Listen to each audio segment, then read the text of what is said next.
Hello. Today's topic is a topic which is a very interesting and very fundamental, very radical and revolutionary on one hand. At the same time, it is very anodyne. Anodyne मतलब बहुत ही common, रोजमर्रा, आम चीज. So when I studied this for the first time 15 years ago, I was like, इसमें क्या बड़ा तीर मार लिया? Because I always thought it is the same thing. ये तो हमारे पहले से होता है, नई बात क्या है? But gradually you start learning things and then you see how fundamental this topic is, not only to your syllabus, but also to the entire world history. The history that we will see for next couple of months, world history, is nothing but the unfolding of the ideas that we discuss in 2 lectures now.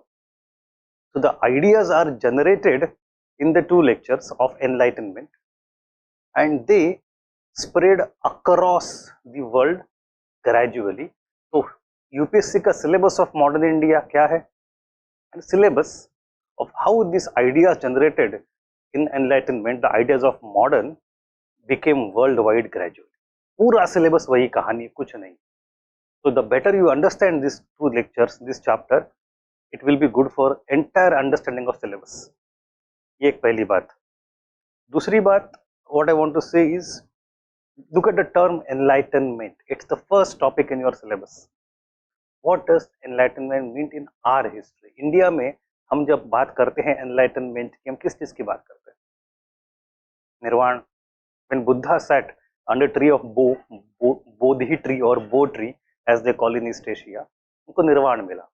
What he realized is the ultimate truth.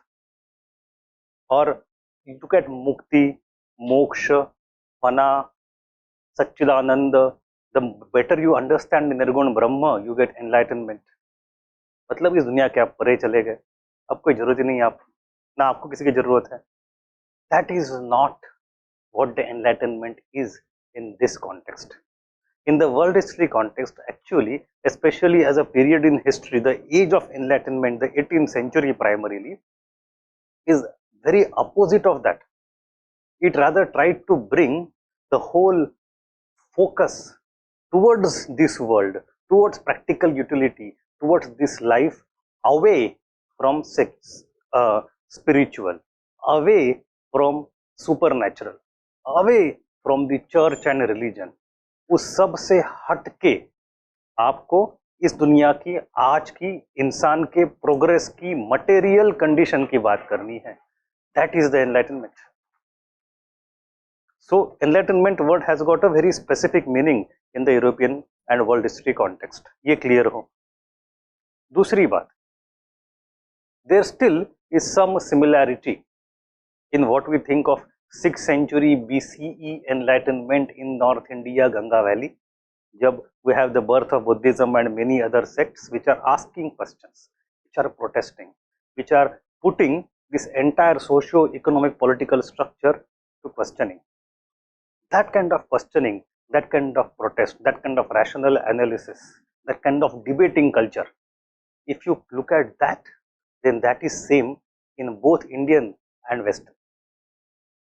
In the European history also, we have lots of people suddenly coming up and questioning everything. ये क्यों है? ऐसा क्यों नहीं है? ऐसा क्यों नहीं हो सकता? ये गलत है, वो गलत है. So they are using the Enlightenment era to protest and debate and question every existing knowledge, every traditional system, every given thing. हम सब टेस्ट करेंगे. So that is the next thing. तो आपको फर्क पता चले. And then these ideas are questioning politics, political structure. They are questioning existing economic policies. They are questioning society. They are questioning nature of religion. So every aspect, even the art forms, जो हम syllabus में नहीं पढ़ते हैं, but they also are there. So every aspect of human life, every sphere of human endeavor is questioned and reformulated in light of enlightenment. And that reformulation ultimately led to emergence of what we call as modern. Fundamental idea enlightenment की यही है. Now therefore यहाँ से 2-3 चीजें निकल के आती हैं which you should understand to understand the syllabus and concept better. Firstly, it is a part of intellectual history. and studying intellectual history is not easy. So it will be a little bit difficult. It will be little bit abstract. Secondly, it is also intradisciplinary, because we will be focusing on the fundamental concepts of PSIR, of sociology, of anthropology, of economics, everything, because all these social sciences, and rather many natural sciences also, by the way, but all these social sciences emerge, even psychology emerge in this era or as the outcome of this era. ये सारे subject की शुरुआत होती है 18 और 19 century में because of enlightenment. पहले if you go 300 years ago कोई नहीं पढ़ता था. Economy as a discipline did not exist. Psychologist discipline did not exist. Anthropology, sociology did not exist. ये सब आए हैं because of enlightenment. So this topic becomes थोड़ा सा not only abstract but also difficult, because हमें सबका जन्म देखना है. You have to look at the basis of all the, for example, take us economy. तो हमें मार्क्सिस्ट आइडिया में देखने, उसका भी कॉन्टेक्स्ट आता है एनलाइटनमेंट में. Even before that the Marxist are criticising free trade. तो आज के दिन में जो डिबेट है भगवती वर्सेस कौन सा है, सेन, भगवती सेन डिबेट, यही डिबेट है जो वहां पे हो गया है. It's nothing new. So we see all this debates at the same time. मेरा phone just a moment. Yeah, so we have to look at the intellectual history of world of all the disciplines in intradisciplinary manner, and therefore the topic gets little lengthy, but इससे foundation create होता है. The more time we spend in explaining this chapter, better it is for the entire world history, because then I have to spend less time in explaining many fundamentals later on. यहाँ पे concept clear कर लो, बाकी बाद में facts आते रहेंगे. That is the point. And you will also understand why, as a student of history and especially world history, you will have entire general studies in your pocket. आज हम ethics भी देख लेंगे थोड़ा सा. आज मतलब during this chapter of 2-3 days. So all the subjects you will have some content to understand before you finish your general studies. सबका बेसिक आपके पास होगा, सबका पंचांग आपके जेब में होगा. ठीक है. So and it will be extremely useful also. But understand that this enlightenment takes place in a vastly different socio-cultural political environment than today, and the questions which they are raising presuppose some kind of condition जो कि early medieval Europe में थी, India में नहीं थी. India में कुछ अलग थी, सिमिलर भी है, अलग भी है. The point is that because we have already spent couple of days in understanding early modern era, we have seen from Renaissance, Reformation, commercial revolution से लेके scientific revolution, age of exploration, the church, counter reformation, everything, rise of church, etc. So you have some idea of what kind of situation Europeans are finding themselves in the beginning of 18th century, to which the questions will come from Renaissance. आपको context तो पता है, ठीक है. So let us begin. In the beginning, I would rather generally, this is what I do in most lectures, is I give some quotes to conceptualize the idea. So I have 3 quotes over here. The first quote is by a person called Diderot. Diderot was a French person who created a massive collaborative project to generate encyclopedia. All the who's who in the world at that time, the European world at that time, intellectuals contributed the articles. Rousseau contributed almost 320 articles, and they generated huge knowledge encyclopedia for the first time. In that he says all things must be examined, debated, investigated without exception and without regard for anyone's feeling. किसी को बुरा लगे, अच्छा लगे, मान अपमान, सब गया तेल लगाने. What we want is rational examination and investigation of everything in the world, including God. ये है कि नहीं, एविडेंस क्या है, इंक्लूडिंग द राजा. King says I am the divine king, जिल्लुल्लाह, नियामत खुदाई नहीं मानते. तो बेसिक जो पोएट्री हबीब जालिब की है, मैं नहीं मानता, मैं नहीं जानता, everything, I don't understand, I don't agree, I don't take it for granted, I will question everything. हर चीज को मैं सवाल उठाऊंगा. मैं पेरेंट्स की रिस्पेक्ट क्यों करूं, सवाल उठाओ. So from the very basic from the very scratch you question everything, उसके लिए हिम्मत चाहिए. And then it's not question for the sake of question, you are trying to recreate everything. तो fundamental idea वो, तो इसके लिए हिम्मत चाहिए. तो Immanuel Kant is the one who comes afterwards in 1780s and 90s. He says sapere aude in German, dare to know, जानने की हिम्मत करो. You have the ability, but do you have the daring? आंखें खोलने की हिम्मत है? Dare to know. And then look at our Constitution of India, which is also quite modernist in its essence. It says, it shall be the duty of every citizen of India to develop the scientific temper, humanism, and the spirit of inquiry and reform. It is the exact essence of enlightenment. If you ask, if you आपको सवाल में लिखना भी कुछ नहीं आता हो पूछे तो, what is enlightenment? It is Europeans and in who are developing scientific temper, humanism and spirit of inquiry and reform. यही लिखना है. But इस लाइन को समझने के लिए, to understand the essence and the import of this line, you have to do this couple of lectures. ठीक है? So this is the table of content for this chapter. I have not given in today's handout everything already. Some of the things are there in the handout, some of the things are not there. If you combine today's handout with tomorrow's, हो जाएगा. So, but still let me walk you through what we need to study. First thing is, we'll understand what is enlightenment. Although you have some basics, we'll understand what is enlightenment. The second thing is, what is the fundamental philosophy, the philosophical idea, rationalism, natural law, etc. and how, what is the essence, the idea of progress, the perfectability of human, all those things you have to see.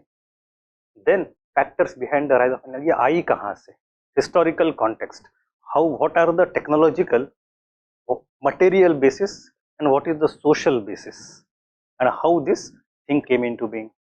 Some of the factors we have already seen since commercial revolution and reformation, etc. Now all of them will coalesce into one to create enlightenment. The next thing is enlightenment ideas, how the fundamental philosophy of enlightenment now applied to every domain of life one by one, political, social, economic, culture. And then you go to spread of enlightenment. अब idea generate तो हो गए, उसका मैं क्या करूँ? How are they spreading? उसके means, this thing, spread of enlightenment was not part of any textbook 40 years ago. In 1970s and 80s, this new idea has come. There is something called a social history of idea. Ideas are high sounding. Rousseau ने ये बोला, Voltaire ने वो बोला, वो सब ठीक है. कितनों ने सुना, कितनों ने जाना, कितनों ने क्यों सुना, उसका क्या समझा, क्यों नहीं समझा. So how the ideas look like from the viewpoint of the audience, from the recipient point of view, how the socially they are propagated, कहाँ पे लोग आके बात करते हैं.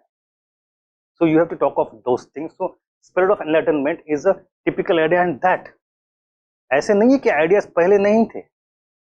Socrates पहले हो गया, Aristotle हो गया, बुद्ध हो गया. So it's not that the ideas, not same idea, कुछ ना कुछ तो idea पहले भी आए होंगे, but they were not spread as much, so they could not become a mass idea.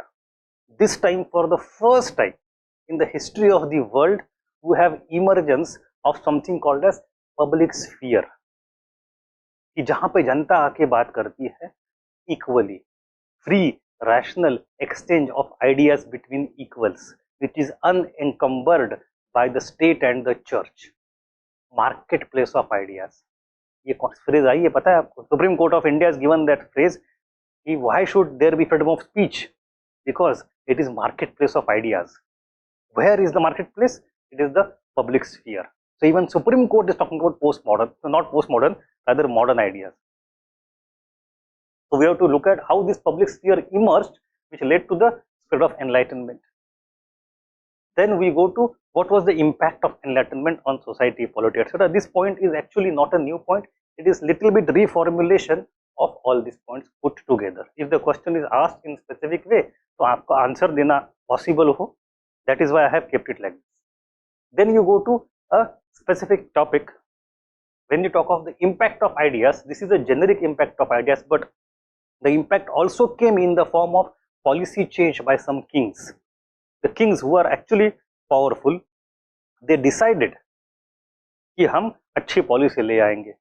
So such kind of despotic kings are called as enlightened despotism, and what kind of reforms they brought and why they ultimately failed, which had to therefore lead to revolutions. So we have French Revolution and American Revolution. So what is the connection between the ideas and revolution? Is it one to one? Did the ideas cause a revolution?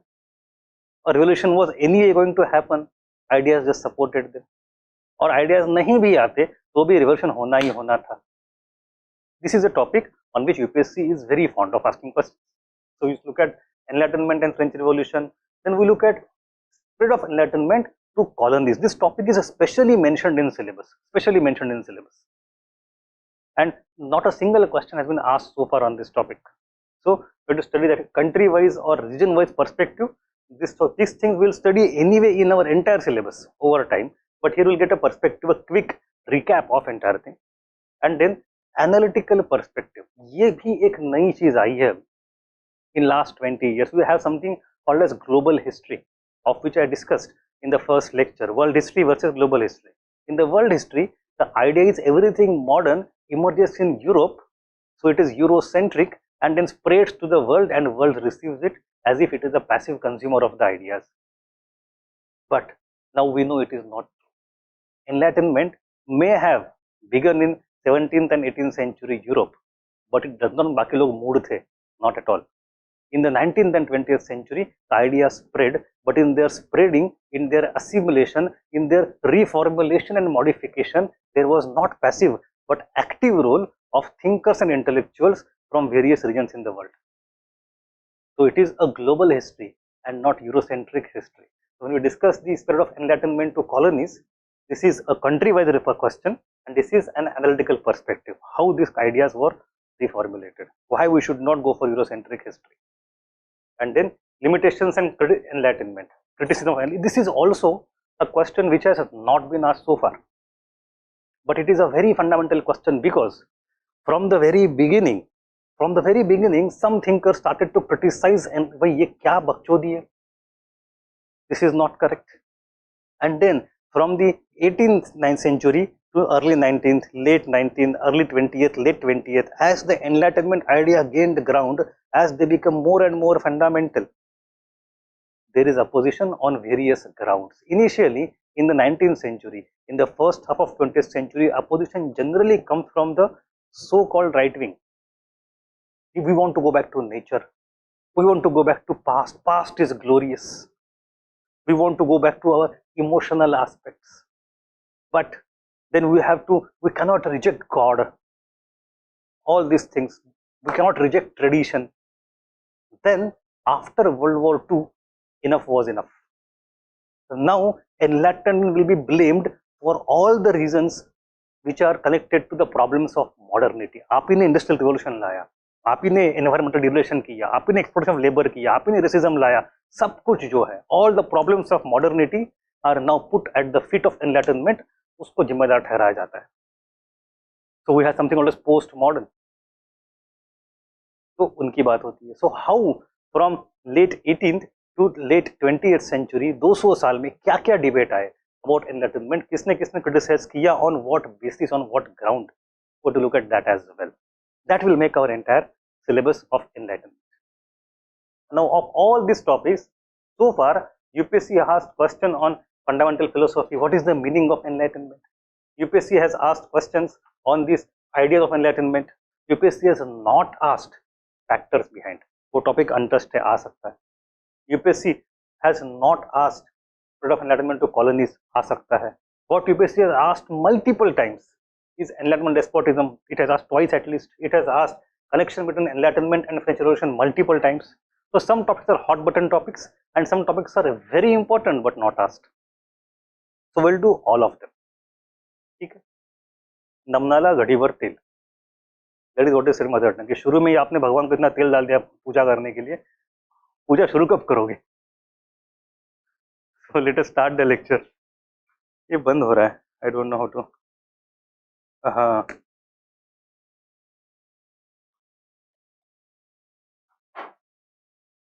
chat. Is there any doubt? My chats are now invisible to me. How to change the screen time?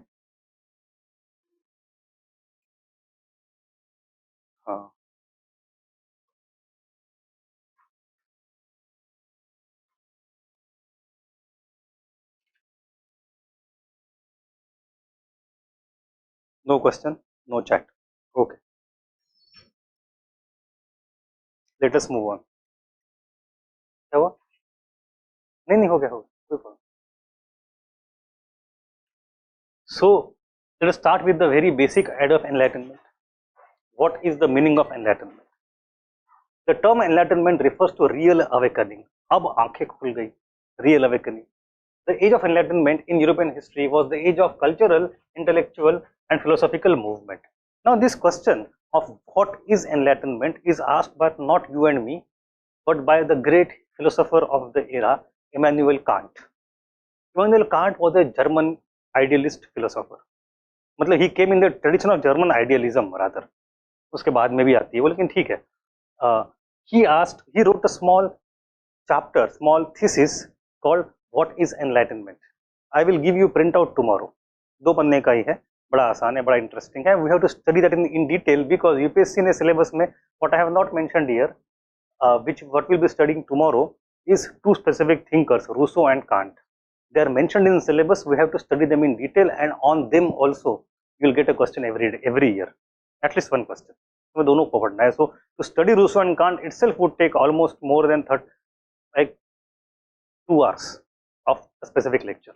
But anyway, what is enlightenment? Kant begins his question, what is enlightenment, by saying that it is man's emergence from self-imposed immaturity or self-imposed tutelage or nonage. मतलब आप immature हो, not because somebody is stopping you, but because you are yourself immature. Dare to know, superiority. जब खुद जानोगे, जानने की इच्छा रखोगे, ताकत रखोगे, कब खत्म? That is the very basic idea. But how do you know? You need to have knowledge. You need to get rid of ignorance and error. Then you will have knowledge, and then you can dare to know. And then there is enlightenment. So it is a very individual centric. He says you have to dare not only to know, but to use. Dare to use your knowledge in public affairs. आप दुनिया में जो कुछ चीजें हैं उसको आपके घर में शाम में कॉफी टेबल पे बैठ के, चाय खाने में बैठ के आप डिस्कस करो, डिबेट करो, ये क्यों है, आप लिखो, अखबार में लिखो, लोगों से बात करो, स्पीचेस दो, तभी तो इंप्रूवमेंट होगी. That is the enlightenment. That is a very basic idea of enlightenment from the processual viewpoint. But if you come to our historic viewpoint, it is simple. It is an intellectual movement that marked a significant departure from previous centuries' reliance on religious and traditional authority to explain the world and shape society. That is the fundamental idea. पहले दुनिया ऐसी क्यों है? भगवान ने बनाई है. Why do we do this? Because रघुकुल रीत सदा चली आई, प्राण जाई पर वचन न जाई. This is the idea in the past. This is our tradition. This is what God is saying. This is what the things have been like. So we should do it that way. It's a norm. But enlightenment will question everything. Enlightenment philosophers began to re-evaluate the notions, beliefs, principles of society, like divine rights. Raja, क्यों उसके पास, why is having divine right? या फिर union of church and state, the existence of unequal social classes. अमीरी गरीबी है ही क्यों basically? So everything will be questioned. On what basis? On the basis of reason and rationalism in the wake of scientific revolution. 17th century is the century of scientific revolution. So in scientific revolution, they develop the idea of rationalism and empiricism. हम देखेंगे दोनों क्या होता है. And these ideas were, once they understood that in physics they work, in mathematics they work, they try to extrapolate the domain to everything else. Do they work in nature? क्या biology ऐसी ही काम करती है? क्या पृथ्वी ऐसी ही काम करती है? क्या इंसान की सोसाइटी ऐसे काम करती है? Does economy, does polity work in that way? So now the ideas which are developed in scientific domain are extrapolated to be applied to every other domain. And what are those ideas? Rationalism. And then on the test of reason and rationalism, you say कि भाई ये सही है कि गलत है. सही है तो लेके चलो, गलत है तो खत्म करो. उसके लिए हिम्मत चाहिए. That is enlightenment.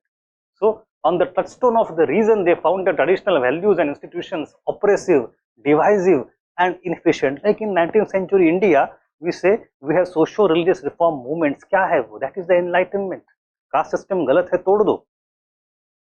Point. That is a very simple idea of enlightenment. So, and thus in need of reform or replacement by rational values and institutions. So it was basically a modernizing force. It tried to critique existing government, religion, society, education, economic development, and emphasized new value system like liberty, life, human rights, and separation of church and state, etc. It, in all the aspects, it talked about reason, and therefore it was all encompassing. It touched every part of your life. It recreated a new world, and that is what we call as modern world. Basic clear, इसमें कोई ज़्यादा है ही नहीं. Now you will not, because ये philosophical बातें हैं, when we go to specifics you will start enjoying things more. The movement reached its height in the mid 1700s, mid 18th century, and the most intense storm center of it was Paris, the city of Paris.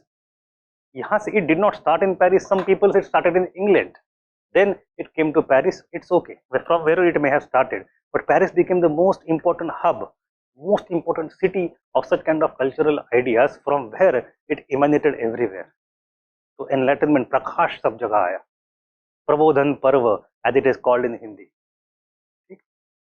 And who are these people? We have some thinkers: Voltaire, Montesquieu, Rousseau, etc. We have Diderot, Quesnay. These are in France. If you go to Britain, we have John Locke. John Locke comes at early enlightenment, but ठीक है. Adam Smith, Edward Gibbon. Gibbon is the one who is very famous historian at that time. Then we have Germany, Immanuel Kant, of which Rousseau and Kant are made in bold because we have to study them in detail. Now you come to, we have seen the space, we have seen the idea. Let us look at the timeline. There is a very famous historian called John Merriman. Now John Merriman has given this timeline. He says enlightenment can be divided into three phases: early enlightenment, high enlightenment, and late enlightenment. So what is early enlightenment? Because somehow it seems to have begun in England, and at that time the entire focus is on scientific revolution and rational principles. Once you come to high enlightenment, we have the three big heroes of enlightenment: Montesquieu, Rousseau, and Voltaire. All of them are contemporary to each other. All of them are contemporary to each other, and they are writing books. So this high enlightenment begins in the book written by Montesquieu called The Spirit of Laws in 1748. यहाँ से inauguration होता है, and then it ends in 1778 when Voltaire and Rousseau are dead. यहाँ पे एकदम big shot hero है, उस समय के शाहरुख खान, आमिर खान, सलमान खान है, right? And then once these people are dead, their era is gone. What we have is late enlightenment. यहाँ पे we have, of all these principles, you see the reason and rationalism is fundamental, but now we have some different ideas coming up. For example, the influence of Rousseau becomes more prominent in late enlightenment. Rousseau actually is criticizing enlightenment also. जैसे हम देखते हैं कि Nagarjuna in the Mahayana applied Buddhism to Buddhism and said Dhamma is void, shunyata. Similarly, Rousseau applied rationalism to rationalism and said ये तो गलत है. Enlightenment is not the progress, it is actually the civilizational problem. So we have Rousseau becoming, we'll see Rousseau in detail. We have Adam Smith, who wrote his book The Wealth of Nation in 1776, and then it became famous. And then we have Immanuel Kant. Kant is fundamental to enlightenment because he solved one fundamental problem which was unresolved till that point of time. Since the time of emergence of scientific revolution, पूरे thinkers दो खेमे में बटे हुए थे. एक खेमा था rationalism वाला, दूसरा खेमा था empiricism वाला. Both of these are scientific tools, rationalism and empiricism. Some scientists, some thinkers focused on rationalism, that you can apply your tark, you can apply your logic, and you can create knowledge by logical argument and rational thinking. But the empiricist would not say, you have to have data, you have to have factual evidence that will come from outside. Rationalism बोलते हैं reason is inside. तो कहाँ से शुरुआत होती है? इन दोनों में, तो ये debate was unresolved debate for many centuries. Kant is the one, उसने कहा दोनों सही है, दोनों गलत है. And because he resolved the debate, he stands at the center of enlightenment. And therefore, to criticize Kant is equivalent to criticizing entire edifice of enlightenment itself. ठीक है, तो समझ में आ रहा है? पक्का? ठीक. And then this is the time when the ideas start getting around. They are no more restricted to these high people in some rich elite mansions and books. Now the people start to come to know of them. So we have printing industry, we have Grub Street literature, will study that. एकदम lesser लोग, मतलब 2 penny people come and they start spreading the ideas also. And then we have enlightened and despotism. These ideas start to influence some important rulers and they implement some of the policies recommended by these thinkers. And what happens to them? So all of these things are happening in the late Enlightenment, in 1770s afterwards. So we have to study all of them. Is the timeline clear? And it is happening primarily out of Paris. So let me go online and see if you have any doubt. There is no comment, no doubt. Good. Let us start with the fundamental philosophical aspects of enlightenment. Yes? John Merriman. आपको पता है नाम ना? John Merriman. Let me write the name for you.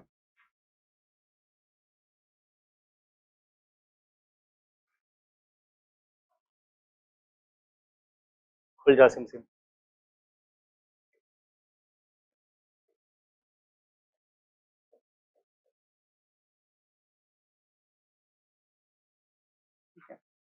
Although I highly doubt you but need this name, I will tell you names of enough important historians which you would be able to quote in the answers. I have a habit of quoting lots of historians. Half times they are just to show off my knowledge. देखो मैं इतना सब जानता हूँ, लेकिन other time when I actually put them in my notes, they are of use. There you can apply them. For example, I have used this name in our handout, not at this place but at the other place where I discuss encyclopedia. So at that time I think it is quotable because I will put down only those names in handout जो आप answer में लिख पाओगे. I don't want to burden you with extra facts unnecessarily. Let's talk of enlightenment ideas. Let me.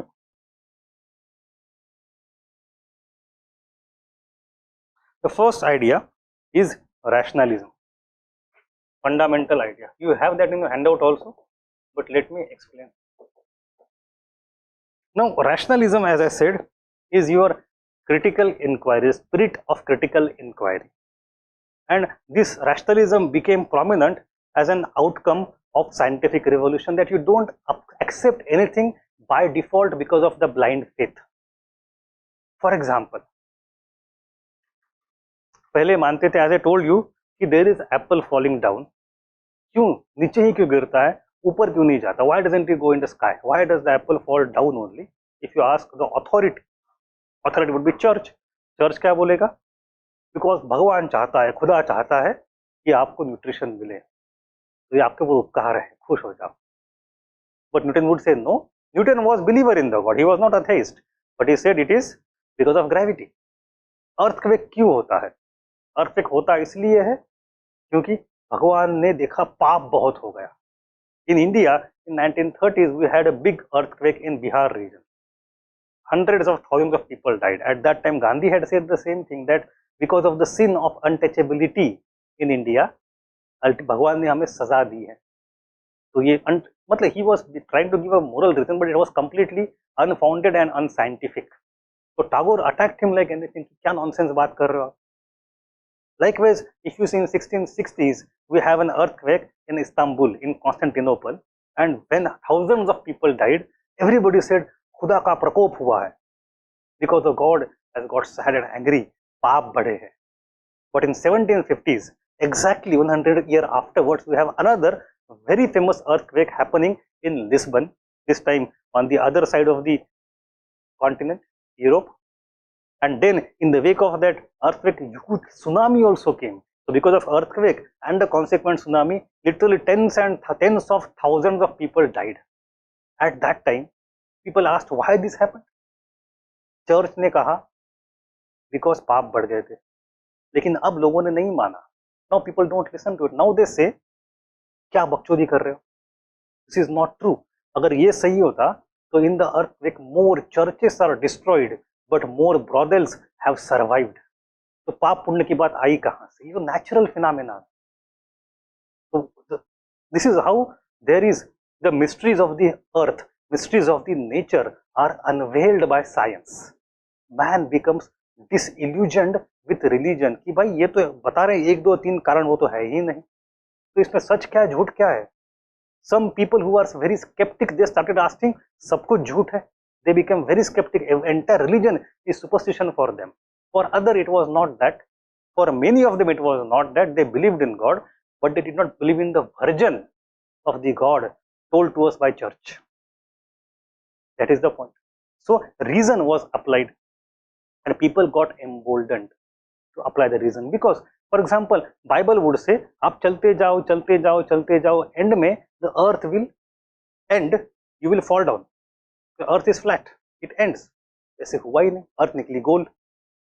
People started to go across the globe. Magellan है, उसके बाद लोग घूमना शुरू कर दिए, तो again Bible is wrong.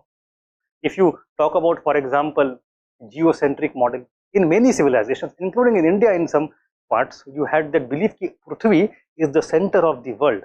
But now we have Copernicus and Bruno and everybody who Galileo, they proved that earth is not the center, it is the sun. So from geocentricity you go to heliocentricity. Again the church is found to be wrong.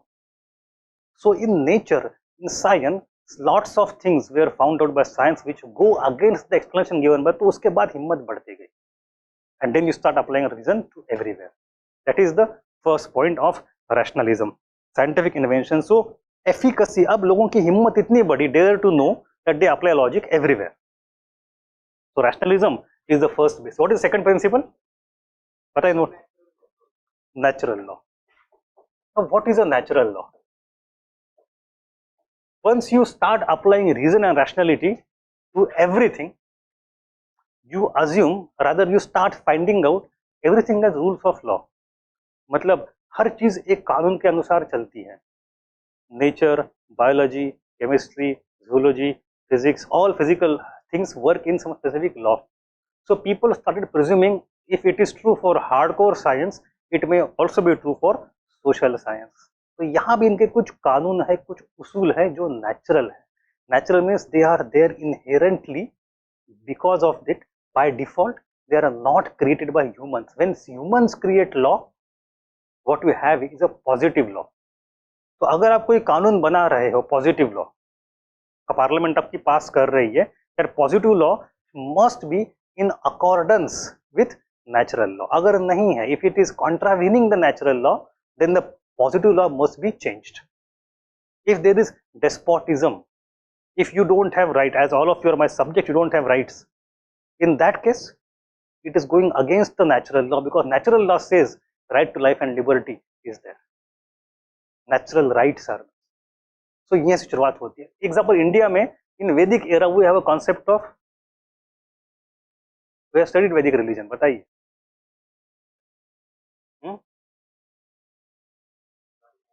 Natural law. Rita. Rita is the concept, it's the cosmic law. When Yama and Yami dialogue is there in Vedic literature, Yami says to Yama, हम दोनों, let us have some kind of sexual union.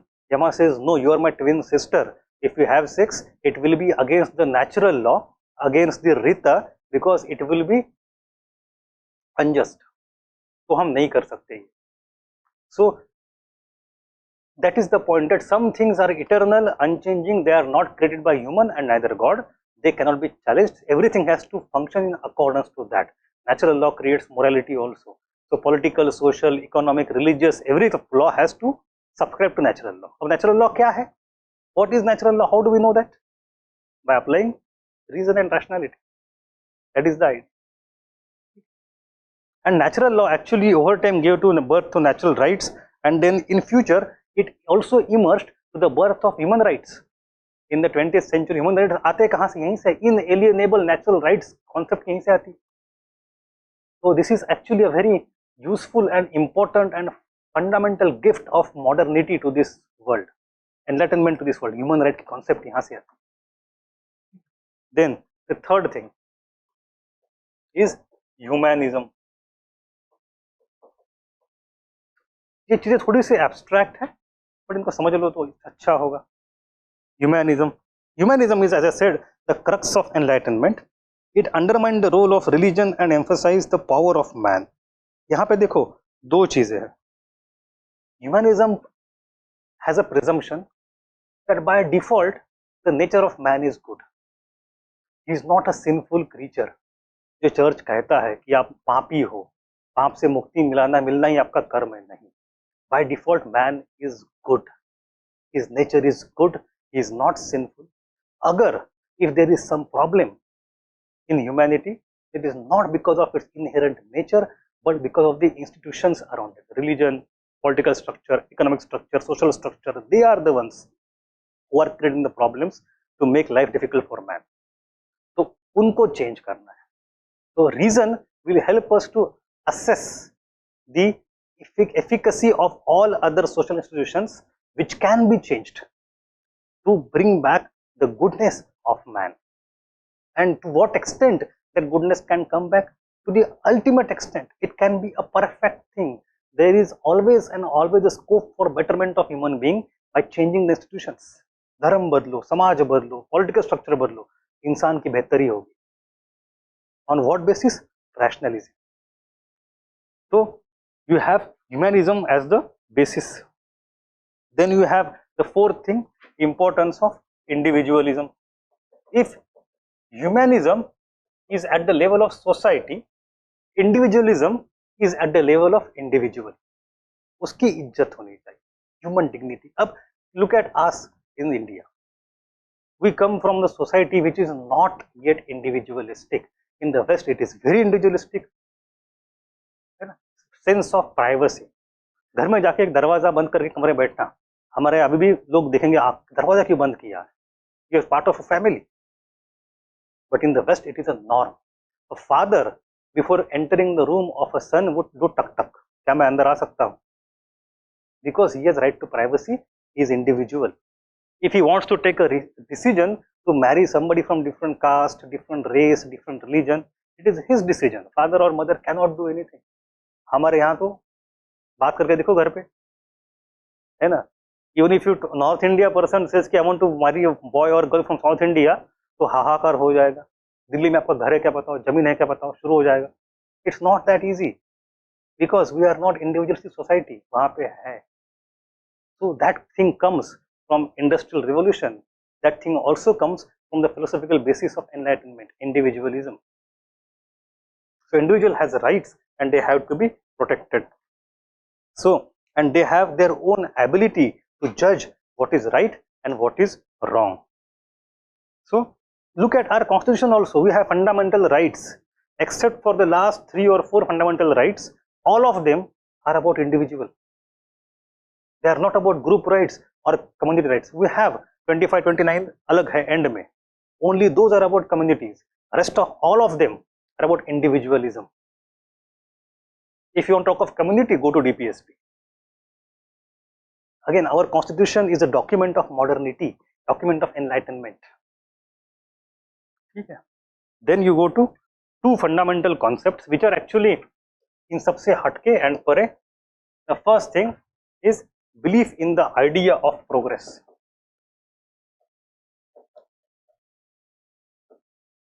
And the second thing is perfectability of human. These are the 2 things. Actually, if somebody asks you in nutshell, tell me the philosophy of enlightenment, आप बस 1, 2 और 3 बता दो. ये इन तीनों में सब कुछ subsume हो जाता है. These are the 3 fundamental of the fundamentals. What is the idea of progress? Now, enlightenment people were very much self-consciously aware that they are at the most advanced stage of the civilization because of rationality, and with more and more use of reason they will improve further and further. तो हमारी उन्नति होने वाली है because we shape our own life. पहले क्या था? You have yugas in India, सत्ययुग, द्वापर युग, त्रेता युग, कलयुग, back to सत्ययुग. If you go to Jainism, you have Kala Chakra, Utsarpini, Avasarpini, Utsarpini, Avasarpini. So you have this kind of thing where you go back, and otherwise sometimes you have doom and gloom also. हमेशा आपकी प्रगति ही होते जाएगी secularly in one direction by the application of reason and science was not the belief. But now idea of progress is important. हम बेहतर होने वाले हैं with the help of reason, rationality, science and all these things. And this idea was buttressed later on by many discoveries and theoretical ideas that came up in the 19th century. For example, evolution. We found the tools, पत्थर के tools मिले, वहां से लेके हम चले industrial revolution तक. We saw कि there is idea of evolution, not only of human culture, but also biological evolution. कि एक पेशी से निकले थे, अब इंसान बन गए. So you know कि gradually you are moving towards perfectability. So you have progress, and these things are overarching. They are rather overlapping. Okay. So perfectability is that with the help of things you can gradually become more and more perfect. It's an ability of human being to become perfect and reason. So this is, अब ये बात इसकी ये है ना, अब enlightenment में हमें इतना बड़ा ड्रीम और ख्वाब, दुनिया के सारे प्रॉब्लम्स हल हो जाएंगे, बस रैशनैलिटी को लेके चलो. And because it became a dominant philosophy that underpinned everything, all the problems that have come around us today are also because of enlightenment. Too much application of reason, rationality led to what? Dictatorship of Hitler, the communist dictatorship of Joseph Stalin, industrial revolution की वजह से जो class diversity, class operation बना है, वो problem, urbanisation, environment, racism, terrorism, mass weapons of mass destruction, everything is because of enlightenment, because that it is coming because of application of reason and rationality. So all the good things and bad things of modernity are because of these things. समझ में आया? पक्का? So this is nothing but this small 6 things, fundamental idea, not a very difficult thing at all. Now let me try to go online and see if people have any doubt. Is there any chat? There is no chat. Am I not receiving chat? So you're not writing chats. इतने सारे बच्चे online हैं. कोई सवाल है? सवाल नहीं ये तो लिखो, कम से कम पता तो चले कि सुन रहे हो. No doubt. Good. Let us start then. Philosophy is done.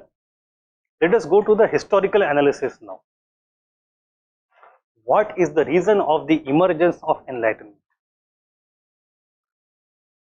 Now, the reasons are multiple, but you have to understand them. Well, before understanding them, let me tell you one fundamental idea. We have seen Renaissance also. We have seen Renaissance. In Renaissance, there was humanism. In Renaissance, there was the outcome of reason. In Renaissance, there was role for improvement, scope of improvement. Renaissance also touched every part of life, almost every part, not politics as much, but other parts. So what is the difference in Renaissance and Enlightenment? Renaissance is the first stage in the development of ideological evolution. Enlightenment is the second. The difference is that Renaissance looked towards classical antiquities. Greco-Roman era में जो था उसको पुनर्जागरण, Renaissance, reawakening, उसी को लेकर, तो they had humanism, they had reason, all those things, but where did they look for it? In things which were before the Middle Ages, that is in the hoary antiquity past. Classical learning को दोबारा लेके आओ. मतलब for Renaissance also, the authority of knowledge was past. If you go by the standard of enlightenment, so even Renaissance is backward. पिछड़ी बात है वो. क्यों? क्योंकि जो कुछ पास्ट है, हमारे मराठी में कविता है written by a poet 120 years ago, 125 years ago. जुने जाऊ द्या मरणाला, कोणी जाळून किंवा पुरून टाका, सावध आहे का पुढे लिहा. Whatever is old, just burn it or bury it you could look towards future only. तो Renaissance is looking at the history, तो उसको भी दफन कर दो, बस फ्यूचर की बात, पास्ट को सब जला दो. So by enlightenment standard, Renaissance also is very backward, although the principles are sometimes shared. Is it clear? The second difference between Renaissance and Enlightenment is that Enlightenment talked about high ideas. Sorry, not Enlightenment. Renaissance talked about high ideas, moral, philosophical, cultural aspects. But Enlightenment, it's a practical utility of ideas in daily life. That is more important for Enlightenment. That can really make change in your everyday life today, right here, right now. In the case of Renaissance, philosophy. So that is the basic difference. Two differences. Now, still Renaissance acted as the first stage towards the development, ideological development of European society, which led to ultimately Enlightenment. So Renaissance legacy is very important. Especially, we have one late Renaissance thinker, or we can call him post-Renaissance also. His name was Descartes.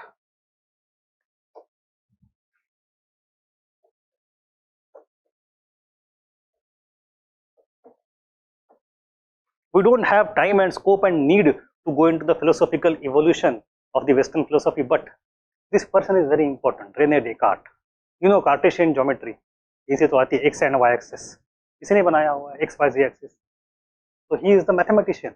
He is also a philosopher. He talked about one basic idea: I think, therefore I am. That's the fundamental. I think, therefore I am. मैं सोचता हूँ, इसलिए मैं हूँ. Now it is a very epistemological idea. उसका context क्या है? Context is very simple. He starts questioning कि how do I know that I exist? मेरे knowledge का source क्या है? If I know the source of knowledge, then I can talk about the quality of knowledge. अच्छा है कि बुरा है, सही है, गलत है. So he starts with a slate कि सब कुछ गलत है. Everything in the world is wrong. It doesn't exist. I don't know. My senses, मेरे पंच सेंस जो है, आँख, नाक, त्वचा, कान, वो सब गलत में इंफॉर्मेशन दे रहे. There is a भूत also, devil भी है, सब कुछ गलत. So I am doubting everything. So first idea is again doubt, method doubting everything. Then he says, उसके बाद भी I am thinking about them. कि मुझे डाउट है कि नहीं है, ये भी मैं सोच रहा हूँ. क्या ये एग्जिस्ट चीजें होती है, नहीं होती है, सच है कि झूठ है, भी मैं. तो at least one thing which cannot be doubted, that I am doubting. मुझे शक है, इसके बारे में मुझे शक नहीं है. समझ में आ रहा है? सो ही सेज कि at least one thing is that cannot doubt, कि मैं सोचता हूँ. I think, therefore I am. So everything starts from thinking and then it leads to matter and body. तो फंडामेंटल आइडिया क्या है कि if the knowledge can objectively come from the mind with rationality, it can be verified.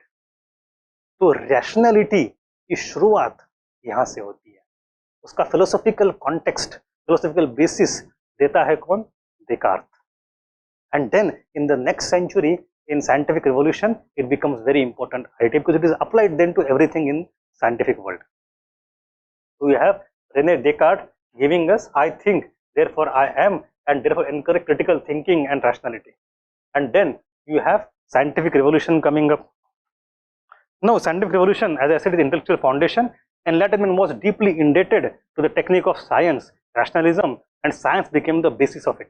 It emerged as a response to Catholic counter-reformation. We have seen it, reformation के बाद, which tried to strengthen traditional religious authority and discourage the free thinking. तो उसके खिलाफ आ गया rationalism. And we have two tools, empiricism and rationalism. Empiricism talks about empirical data. Do go outside, collect data, do experiment, get data, and from that you decide कि है कि नहीं. And rationality is just think, hypothesize, logically analyze. There are two scientific methods. इनमें tussle चल रहा था, but both of them are scientific methods. And then we have a few people in the 17th century, that is one century before Renaissance, who actually are connecting scientific revolution to enlightenment. So who are and what are they doing? Like Newton. अब Newtonian world view जो बताता है आपको कि नहीं, things work in a very mechanistic manner. उसके एक पीछे एक फॉर्मूला होता है मैथमेटिकल, उस तरह चीजें होती है. They don't work randomly and apparently. So अब इस प्रिंसिपल को सब जगह अप्लाई होना शुरू होता है. So we have few thinkers like Bacon, Francis Bacon says that it is the empiricism which can help you to understand not only science but also entire nature. So you can use the scientific tools to study biology, zoology, etc. You can use. So he starts with the idea. You have John Locke, who is the father of liberalism and who ultimately supported the revolution, the glorious revolution in 1688. He gave the idea of natural rights. He started applying the scientific principles to political and social domain. He talked about right to life, liberty and property. जो है fundamental rights यहाँ से आते हैं, natural rights. He also talks about anything else. You are not interested in pedagogy. Pedagogy पढ़ते हो? नहीं पढ़ते हो, ठीक है. We have something called as tabula rasa.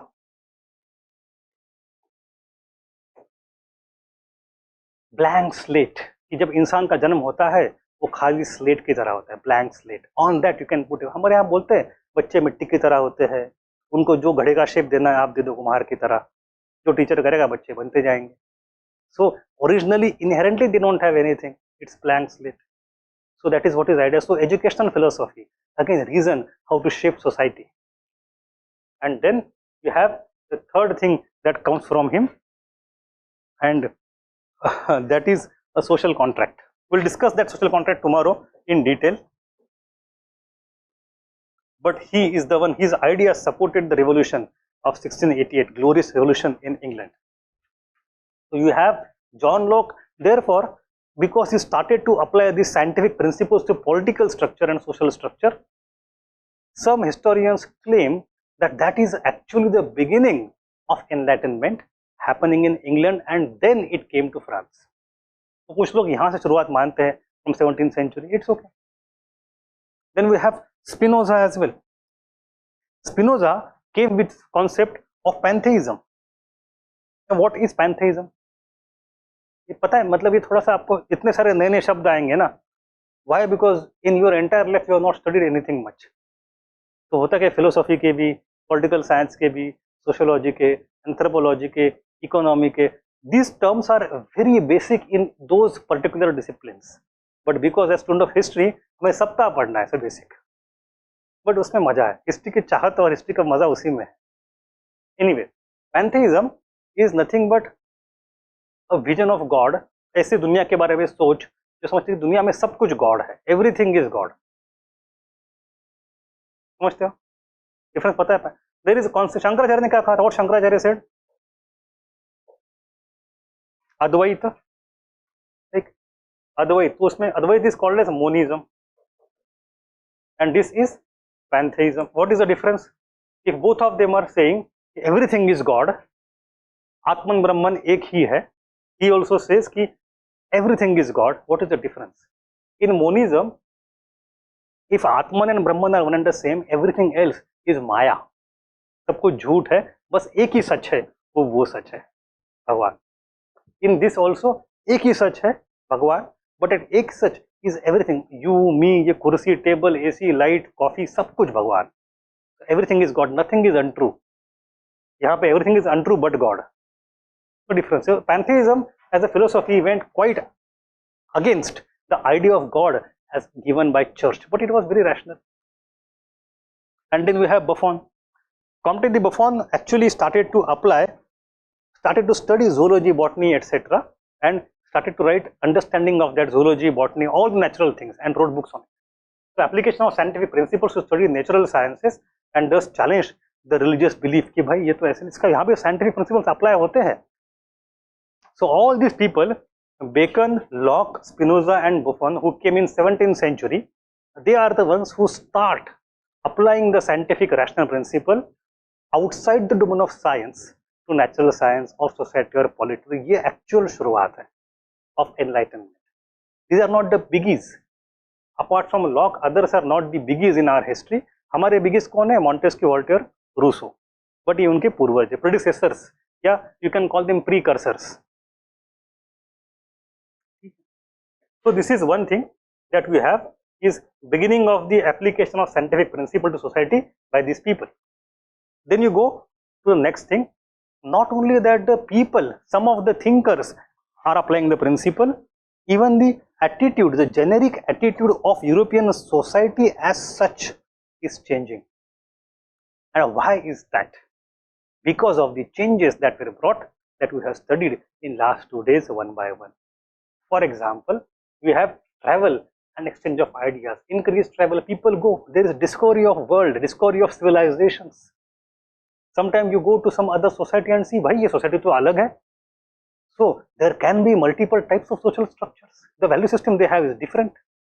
यहाँ पे family का importance ज़्यादा है, यहाँ पे people are more polite, and something else, they don't have the state system, they have caste system. It could be anything, but the exposure to the diversity of society brought critical thinking. जब आप compare contrast करते हो, तभी तो जाके सीखते हो. So that started here, and new ideas came. Cultural exchange के बाद we have Montesquieu. Montesquieu wrote a very nice book called Persian Letters. It is an epistolary novel. In that he creates a literary device in the form of two people, जो Tajik लोग दो होते हैं, दो travelers from a foreign civilization come to Paris, and because they come from foreign civilization, को कोई context ही नहीं है, हर चीज के बारे में, अरे ये क्या है, ये ऐसे क्यों है, वो सब मजाक उड़ाते हैं. For example, जैसे कि यहाँ पे चर्च में गया था, some priest came, he took red wine and said he is now converting red wine into blood. अरे how can wine become a blood? So they start माहौल उड़ाना जिसको बोलते हैं, सब चीज का उड़ाते हैं, because they come from a different cultural standpoint, diversity. At the same time, Montesquieu also talks about उनकी भी कुछ दिक्कतें हैं. So different cultures when they interact, then you see the clash of civilization, through which you understand दोनों में क्या क्या खामियां है, differences. If you are not exposed to diversity, बस हमने हमारा धर्म, हमारी कास्ट, हमारी भाषा, हमारा खाना ही देखा सुना है बचपन से, तो you are not a person who has empathy, you are not a person who has diversity understanding, you are not exposed to the real world yet. तब तो होगा जाके. Then you go to, due to commercial revolution, the second thing happened, an interesting thing, increasing abundance and novelty crept into everyday life. Tea and coffee and rubber, all these things came to Europe. Europe is consuming all these things, and these things become important because with the commercial revolution, not only commodities are transitioning, but also the cultures are getting modified. Secondly, for the first time in the history of Europe, they have abundant calories. अब तक famine, भूखमरी, हर 10-20 साल में युद्ध हो रहा है, खाना नहीं मिल रहा, सैकड़ों हजारों लोग मर रहे हैं. Europe was not a good place in the world to live at all ever till this point of time. पहली बार, now they have abundance of calories and they now have a belief कि हमने अपने दम पे दुनिया को change करना चाहा है. We have come out of that black era. With our own efforts, we can improve further. We are now optimistic. समाज में चेंज आपने आंखों के सामने देखा है. Within 20, 30, 40 years, the society started to become abundant. At least some sections in society. The world did not have to be perpetually on the brink of starvation and catastrophe. There is a hope, idea of progress. Then you have urbanization-led societal change. Some cities start becoming very important, and these are the cities where we have rich people who support the thinkers, the philosophies. Now, the word that we use is philosopher in English, but in French we don't use that R. That R is not used. It is philosophy. एक ही बात. But in the case of enlightenment, because it came from the city of Paris, you end up using some French words. Philosophy. Okay. Then you have print culture. Gutenberg, the printing became common, and therefore the ideas of science, scientific ideas, reformation, they could start spreading.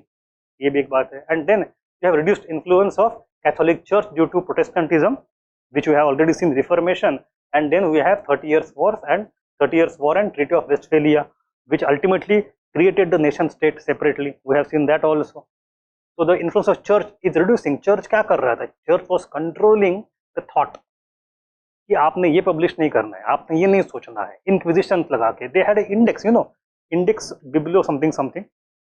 Church had a list of books which would not be published, which would not be allowed to be published. Censorship list. कि कौन से किताब में कौन कौन सी चीजें हैं धर्म के खिलाफ, will not allow them to publish. If you publish them, क्या करेंगे, जिंदा जला देंगे आप स्टेक के ऊपर।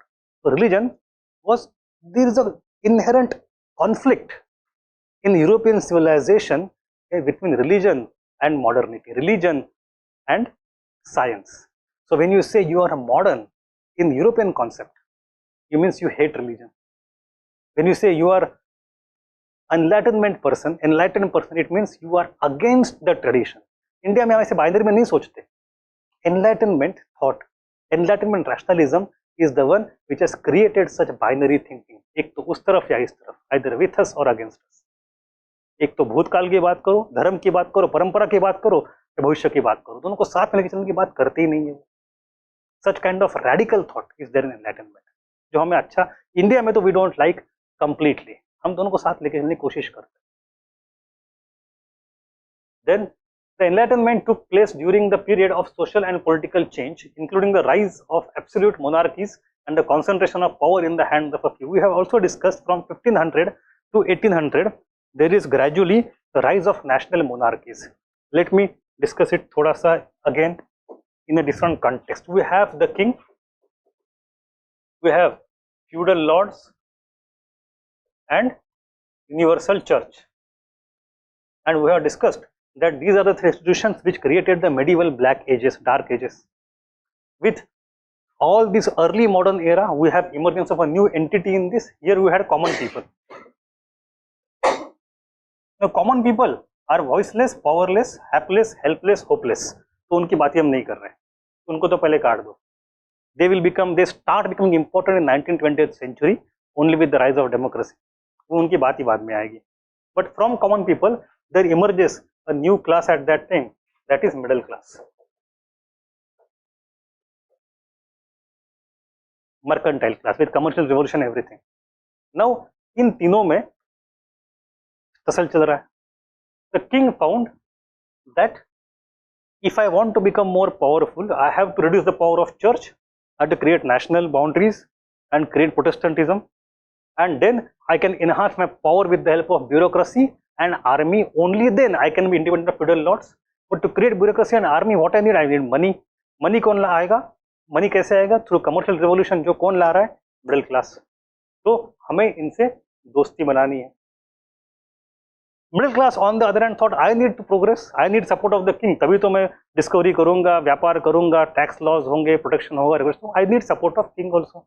So it is a mutuality of the interest between king and middle class that was the a coalition against guilds and feudal lords and church. दोनों दोस्त बन गए. That went on for 16th, 17th century. Very well. By the time you come to 18th century, both of them are becoming powerful. The king has become rather more powerful. King has formed a national state, national monarchy with bureaucracy and everything. Huge armies. अब middle class बोलता है, अब हम अमीर तो हो गए हैं, हमें सत्ता भी चाहिए. Give us some power. King does not want to share power with middle class, but king comes under increasing pressure. What to do? The king says कि भाई ये तो new people है, we are the old people. Feudal lords हो, barons हो and church, हमें दोस्ती बनानी चाहिए आपस में. ये मैंने क्या कर दिया? मैंने तो गलत कर दिया. So let all of us come together. So feudal lords who had become weak, they had lost the power because of bureaucracy and army, and church which had already come under sort of stress, now they needed also support. So ये लोग साथ में आ गए against the middle class, and middle class started to say कि भाई ये तो गलत हो गया. Our requirements have to be satisfied. What are our demands? The demands of the middle class against these all people, their demand, the charter of demand क्या है? Enlightenment. The Enlightenment is the charter of demand put forward by middle class against all these old powers. इसलिए Enlightenment is a middle class perspective. ये इनकी बात नहीं कर रहे हैं. All this Enlightenment thought is not about actual democracy where everybody is actually equal. All the women and Dalits and blacks and slaves, ना. कुछ कुछ चीजें वो philosophically बोलेंगे. Actually power share करो, नहीं करेंगे. So एनलाइटनमेंट थॉट का जो सोशल बेसिस है, we have seen the scientific basis, the technological argumentative rational tool जो है rationalism, but which is the class basis, social basis क्या है? Middle class putting its demand against entire old world, हमारी मांगे पूरी करो, and this is this middle class. So all major thinkers of enlightenment come from middle class. ये context. Is it clear? Okay, so my point is that initially king and middle class collaborated in the early modern era. So from the 1500 to 1800 we have collaboration of middle class with monarchy. After 1750 gradually you have the realignment, the change in the class equation, and these people start coming together and middle class starts seeing enlightenment now. Now let me go back to the doubts if you have any. There is one chat. Kindly repeat monism versus pantheism. Sundeep, it is very easy. Monism में सब कुछ झूठ, सिर्फ एक भगवान. इन पैंथेइज्म सब कुछ एक, दैट इज भगवान. ठीक है? Any other doubt?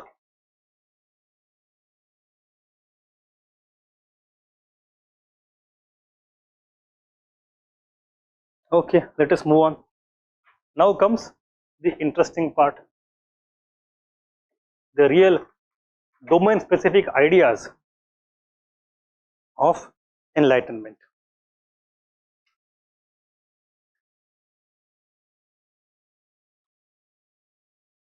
We'll take the four domains: political, economic, social and religious. We'll start with political. In the political domain, what did we have beforehand? That in the Middle Ages we have something called as ancien regime. Again, it's a French word, ancien regime. It is not ancient regime. Ancient मतलब ancient, उसकी बात नहीं हो रही है यहाँ पे. Why? Because this is the ancient time. This is the medieval time. Let us call it early medieval and late, चलो उसमें जाती नहीं है, medieval. And this is the enlightenment, this is the modern time. So this is ancient era, उसकी बात नहीं कर रहा हूँ. Ancien regime is a French word जो कि इस era में आती है, उसकी बात कर रहा हूँ. So it's a political social structure of the medieval age. It is called as ancient regime, पुरानी परंपरा, प्रथा. And what was that? This ancient regime was nothing but in which everybody is a subject, nobody is a citizen. आप सब राजा की प्रजा हो, जनता नहीं हो. One thing. The second thing, all of you belong to certain state. The entire society is divided in three states. You have this typical pyramid. The first state is the king plus nobility. The second state, that is church, and then you have common people. So belong, actually ऐसे बना सकते हो, कोई दिक्कत नहीं है. Will depending upon which state you belong to, your rights, privileges and duties are determined. आप गरीब का बेटा हो, गरीब रहोगे. If you are born in nobility, you are a noble person, you have those rights and duties, and likewise. It is a rigid structure in society which cannot, it may have worked quite okay for the medieval time, but जब middle class आता है, वो कहाँ जाएगा? He doesn't want to be bracketed into all the people. गरीबों के साथ हमें रखोगे? ना ना, हमारे लिए कुछ और चाहिए. तो कुछ जगह बन नहीं रही है, सबको ही तोड़ दो. So this is the ancient regime जिसमें your rights and duties, privileges and status and everything is derived from the state to which you belong. That is ancient regime. And the king has divine power. नियाबते खुदाई, जिल्लुल्लाह. ठीक है, तो राजा के विशेषण आते हैं. I am the representative of God on the earth, and therefore the king can do no wrong. He is the ultimate sovereign. So this idea, the king is the representative of divine, तो राजा की बात मैं क्यों सुनूं? इसलिए सुने कि वो भगवान का रिप्रेजेंटेटिव है. अब नहीं मानेंगे. Now if you want to govern on some rational basis. That is the point. So you have new things coming up. So divine right of king was used as a political doctrine to defend monarchical absolutism or despotism in the medieval era. Now the point is, because middle class wants to take some power away from the king, it means middle class wants to limit the powers of the king. How can middle class limit the power of the king? With some new ideas, with some new doctrines. What are those? Liberalism, individualism, constitutionalism and republicanism. All of them are somewhat overlapping, but they have distinct definitions also. Liberalism, you have an individual must be free from the clutches, must be free from the clutches.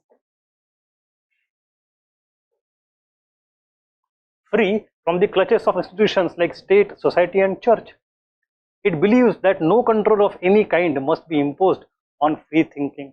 Who is the father of liberalism? John Locke. ठीक है, हर एक को अपना अपना अधिकार मिले, हर एक को मिले. Individualism. So state, society and church exist for individuals. Individuals don't exist for state, society and church. हम उनके लिए नहीं, वो हमारे लिए है. So you have to keep individual at the center of the universe. This is the Copernican revolution also in a way. जो can't के बारे में बाद में एथिकल कॉन्टेक्स्ट में कही गई, हम देखेंगे उसको.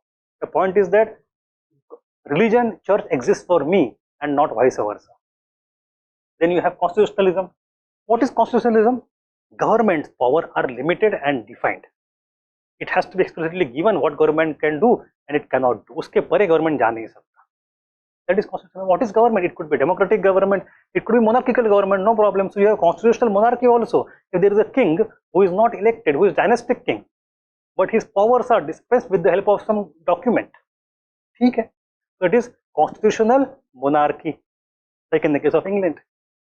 So constitutionalism does not necessarily mean democracy. It could be anything, but it is limits on the power of the government. But in this context, primarily monarchy only. Republicanism, यहाँ पे तो राजा भी नहीं है, elected person. So when you don't have a monarchy, you have republicanism. The highest person in the highest office is elected by the people. Now most of the Enlightenment thinkers supported constitutional monarchy. Very few went to the extreme radical idea of republicanism. ऐसे कहा जाता है कि when the French Revolution happened in 1789, पूरे France में चुन के भी आप निकालोगे, not even 10 people were republic. Within next 3 years, राजा का शिरच्छेद हो गया. He was put on, the entire family was put on guillotine. You have regicide. It's a huge thing, and then everybody is Republican. So that huge amount of mental attitudinal transition happened in a matter of 2-3 years within France. देखेंगे. Thus, the idea of government was changing during Enlightenment. People began to imagine an alternative sense of sovereignty on the nation. The sovereignty lies with the people and not with the king. The king has to govern with people's consent. हमारा consent लेके काम चलेगा. So, no more divine right, but the consent of the governed. The sovereignty comes to the king not from the God, but from the people. जनता है. तो जनता की आवाज वाली जनता कहाँ बनना शुरू होती है? यहाँ पे. बट ये जनता कौन सी जनता है? Only middle class. It is not entire society. वो उसके 100-200 साल बाद होगा.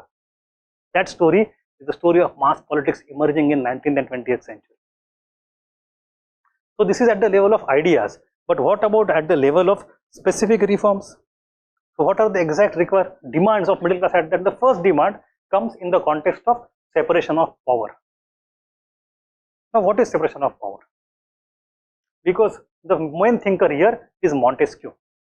Montesquieu ने कहा था कि भाई देखो, दो चीजें अलग अलग हैं. There is absolutism and there is despotism. These two things are different. In both the things, there is a state which is all powerful. It can do everything. Yes. So state has absolute power to perform the function. So absolutism है.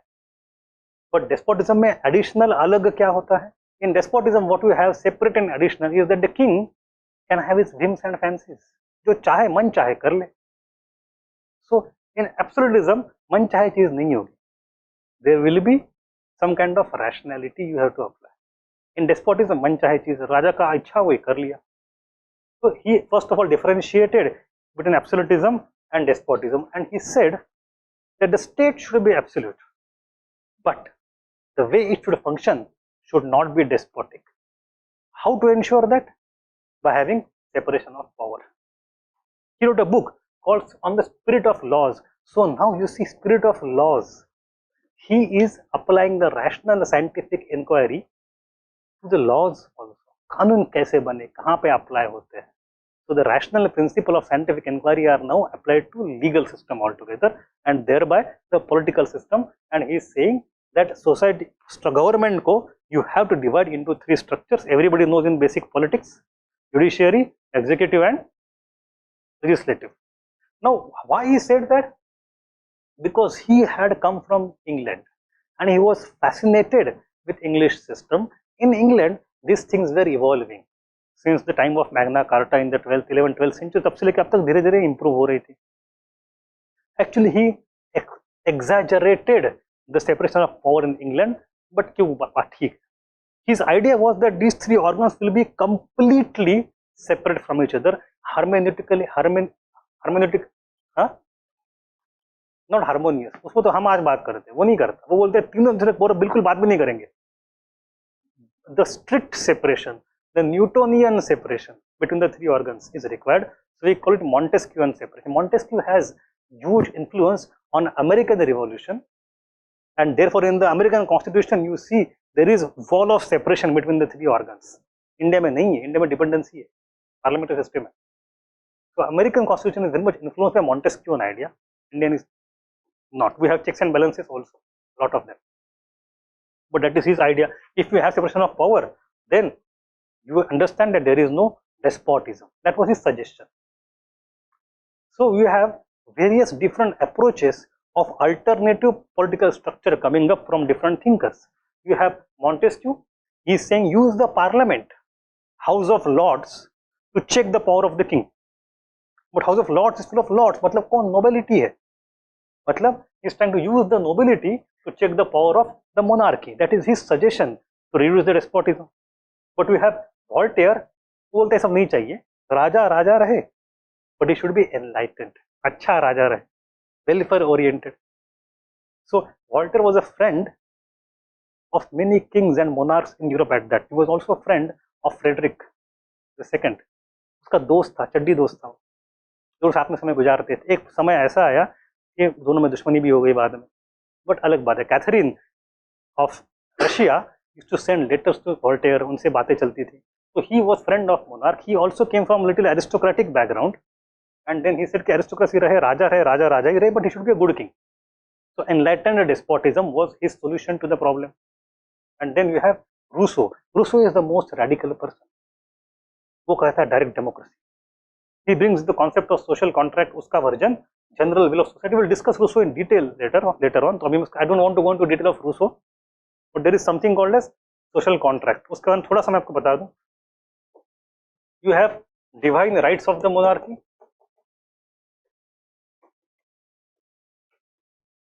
going to shifting in Enlightenment era to social contract. Therefore, consent. But this contract came into three versions. एक version है Hobbes, एक version है Locke, एक है Rousseau. So when you use the term social contract, we have three thinkers talking about it, and these three social contracts are different from each other. ठीक है, बस इतना अभी समझ लो. We have three different social contracts, one by Hobbes, then came Locke, and then came Rousseau. इनमें 100-125 साल का अंतर भी है. The Rousseau's version of social contract is the one which suggested direct democracy. Hobbes' version suggested strong government, strong monarchy, a strong state. Locke suggested limited constitutional government. And Rousseau's government suggested, Rousseau's social contract suggested direct democracy. उनका अपना अपना version है, and each of this version led to different outcome. We'll study those things later, but समझ लो, here we're talking about only Rousseau's direct democracy. ठीक है? Now, why I am putting these people together is because I want you to understand that there is no uniform enlightenment perspective on anything. In society, in polity, in economy, there is diversity of views even within enlightenment. So much so that some of the latest books call that there was no enlightenment, there were enlightenments, because there is no uniformity of viewpoint and thought. हर एक का suggestion अलग, बस everybody is rational, that is tools are same, outcomes are different, suggestions are different, so are different. तो यहाँ पे देखो, some of them are very conservative, very moderate, even within enlightenment थोड़ा सा संभल के चल रहा है, वो है Voltaire कि भाई राजा राजा रहे बरकरार, and Rousseau on the other extreme is radical enlightenment, सब कुछ तोड़ दो, direct democracy. So we have a spectrum of thought within enlightenment. ठीक है? हाँ, Rousseau's ideas inspired many of the leaders of the French Revolution who overthrew the monarchy in 1789. And then the next idea we have in the political domain is the idea of freedom of thought and expression. Here, Voltaire is the main person. Voltaire wrote many books and he is very much behind freedom of thought and expression. He fought for tolerance, reason, freedom of religious belief, freedom of speech. He came from a very aristocratic background. वो बड़ी बड़े party में जाता था राजा nobility के साथ, and he is known for a very satirical response. वहाँ जाके ऐसी ऐसी बातें करते लोग बड़े परेशान हो जाते, वाइस क्रैक्स बहुत थे उसके पास, but he was also very sought after in such meetings. He was charm of the meetings, charm of the salons. So he summed up with the staunch defense of liberty in one of his most famous quotes: "I do not agree with the word you say, but I will defend to the death your right to say it." This is Rousseau. Okay, this goes very much against the idea of blasphemy also. किसी भी धर्म के किसी भगवान को आपने कुछ भी बोला, I will not agree, but you have right to say it. Ultimate level of freedom of speech is this. In India, we don't have that. India, we have subsections after subsections कि भाई hatred generate नहीं कर सकते आप. So all these things are there. Positive liberty, negative liberty, everything. Then we have Voltaire. Voltaire at that time also, you see, he has a book called Candide. So made fun of overweening rulers and their endless corruption. His discourtesy to aristocrats eventually got him sent to Bastille prison also for some time. In his satirical novel Candide, he supported newly desirable traits of the Enlightenment like honesty, excuse me, inquisitiveness, and being open, etc. The last thing you should know about the political change is criminal justice reform. There was an affair, Jean Calas affair or Jean Calas affair. एक आदमी था Jean Calas. He was accused of having murdered his own son because the son wanted to convert to Catholicism. तो वो गुस्सा होकर अपने बेटे को मार दिया, ऐसे उसके ऊपर आरोप था, उसके खिलाफ मुकदमा चला, and that मुकदमा, that court case became very much famous affair in entire France at that time कि कोर्ट केस चल रही है, सब लोग सुन, अखबार आ रहे हैं, सब पढ़ रहे, क्या होगा कल, सब चीजें. It became sensation. But the problem in the entire situation was that हमें बाद में पता चलता है कि बेचारे बेटे ने खुदकुशी कर ली थी and the father had not killed him. But एक खबर बाद में बाहर आती है. During the thing he is now punished. और उससे आपको खबर निकालनी, we want to derive some kind of statement out of it कि he is guilty. तो क्या करेंगे वो? Third degree. और जिसको हम थर्ड डिग्री बोलते हैं, the torture in the jail, it went to such an extreme, उसको वाटर बोर्डिंग किया गया, उसके शरीर के एक एक हड्डी तोड़ गई, लिटरली एक एक हड्डी तोड़ दी, उसमें बेचारा मर गया. वो was brutally tortured in the jail and he got killed there. And in the entire affair, Voltaire was extremely angry. How can a state be such a brutal person? criminal justice system must be reformed. तो Voltaire ने उस पूरे असर में बहुत कुछ लिखा कि state should not have such brutal powers. And then we have another thinker in Italy, I don't know how to pronounce Beccaria, जो कुछ नाम होगा उसका. He is the one who gave the idea that laws exist to preserve social order, not to avenge the crime. तो आज के दिन में we should not have a penal code, we should have code of justice. हम लेके आ रहे हैं, right? That is the very idea. Penal मतलब punishment दे रहे हैं. आपने गलती की, अब punishment भुगतो. ये होगा avenging the wrong. अब हम उसको improve करेंगे, justice को. So he argued that a person accused of a crime should receive speedy trial and that torture should never be used. Moreover, the degree of punishment should be based on the seriousness of the crime, proportionality of punishment and crime. So, see, his ideas of criminal reform, criminal justice reform, were very much acceptable to the state at that time. Lots of enlightened despots, Austria, Prussia, Russia, Spain, all of them tried to modify their entire legal codes based on this idea. So there was also radical enlightenment whose thinkers demanded equality, etc., but they were very few. So this is the idea of the political thought in enlightenment. Is it clear? Any doubt, any query? Let me see online. कुछ तो पूछा, coffee P लूं, ठंडी हो गई मेरी coffee.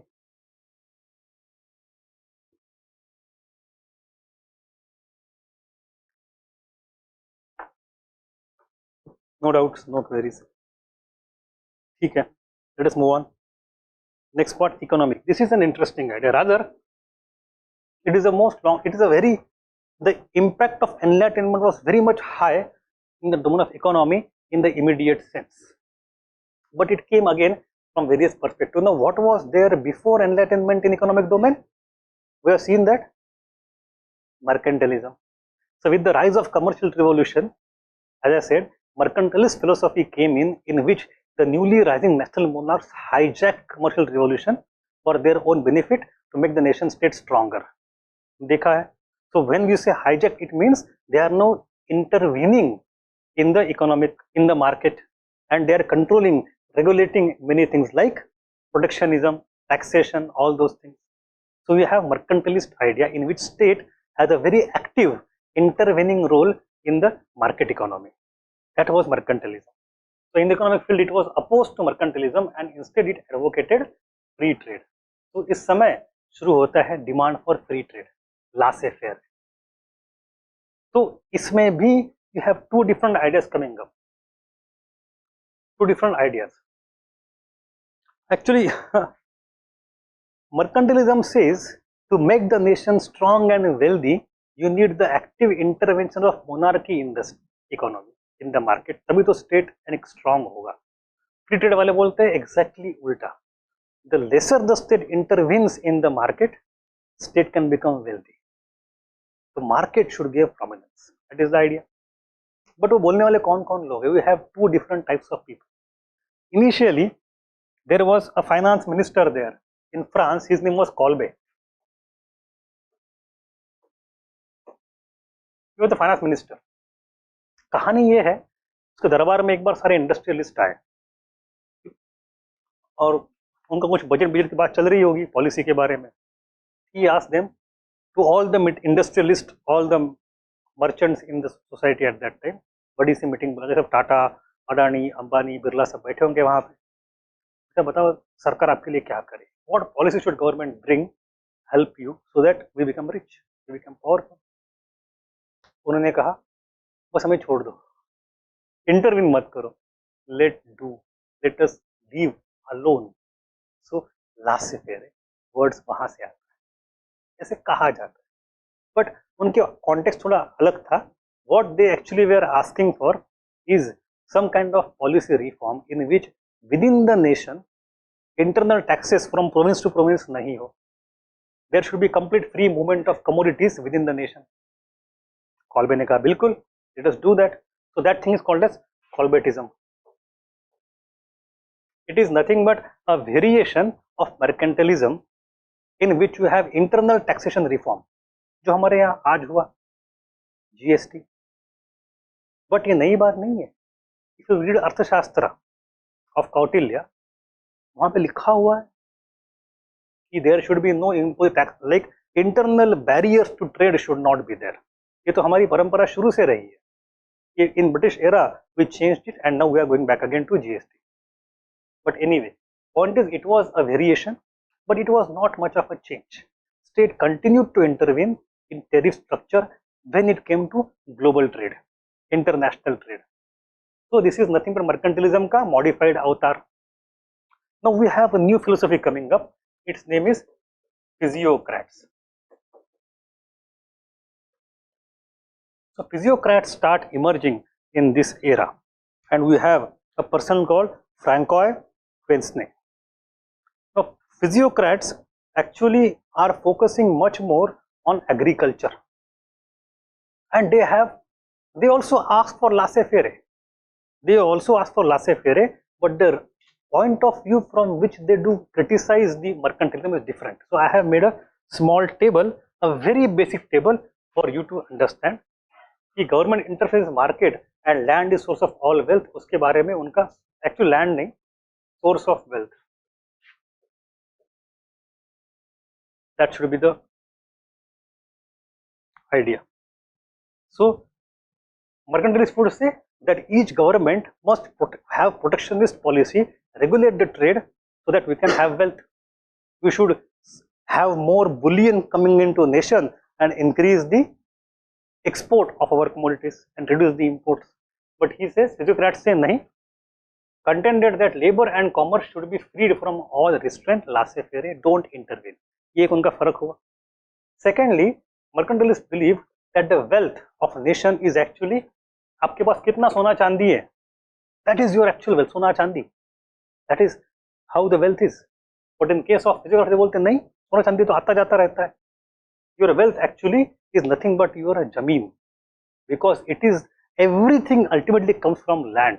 Then it gets processed, sold into market, added on, labor is put onto that. Everything you see around you, कपड़े हो, कांच हो, मेटल हो, सब चीज, खाना हो, आता है मिट्टी के अंदर से ही. That is the point from where entire wealth for the first time emerges, and then it keeps changing hand only. The soil, land is the main thing. So mercantilist के खिलाफ इनका मानना था Physiocrats का, the wealth is emerging from agriculture primarily and not the trade and commerce is just change of hand.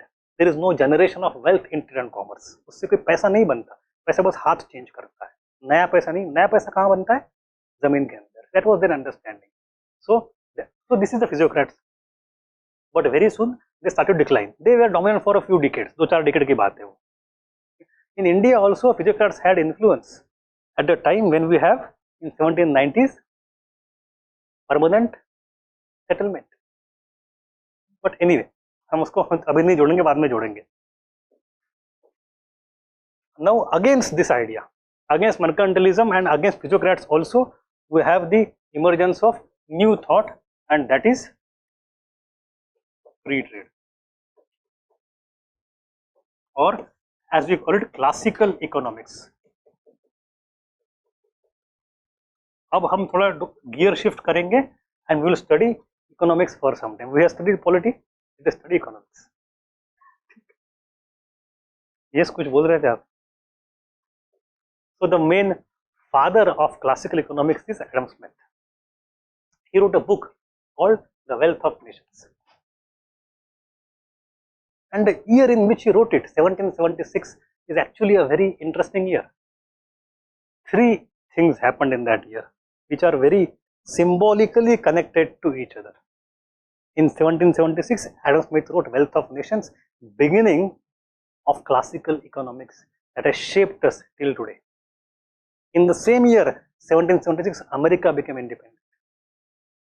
And America carried forward that modern capitalism with it. So American thought is nothing but thought of Adam Smith, free trade.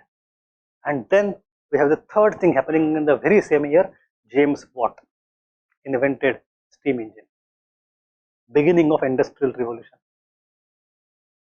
So तीनों चीजें, America as a political structure, economic idea in the form of wealth of nations and beginning of industrial revolution, ये तीनों के सबसे fundamental ideas जो आते हैं 1776 में आते हैं.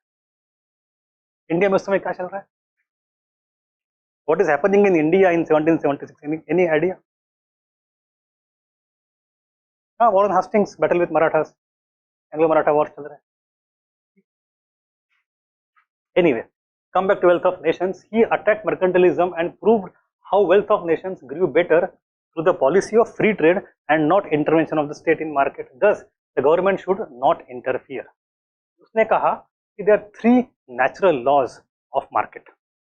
Again, natural law is the term. So, if government policy goes against natural law, if the positive law goes against natural law, it has to be changed. And how can the market have a natural law? Well, everything can have a natural law. Everything is scientific principle. सब पे science है, सब में reason है. बस हमें ढूंढना है, खत्म. So that is their belief, natural law. So he discovered three natural laws in the market. The first, according to him, law of self-interest. People work for their own good, self-interest. So individuals follow their self-interest, and only then you have fair price, you have development, you have harmony.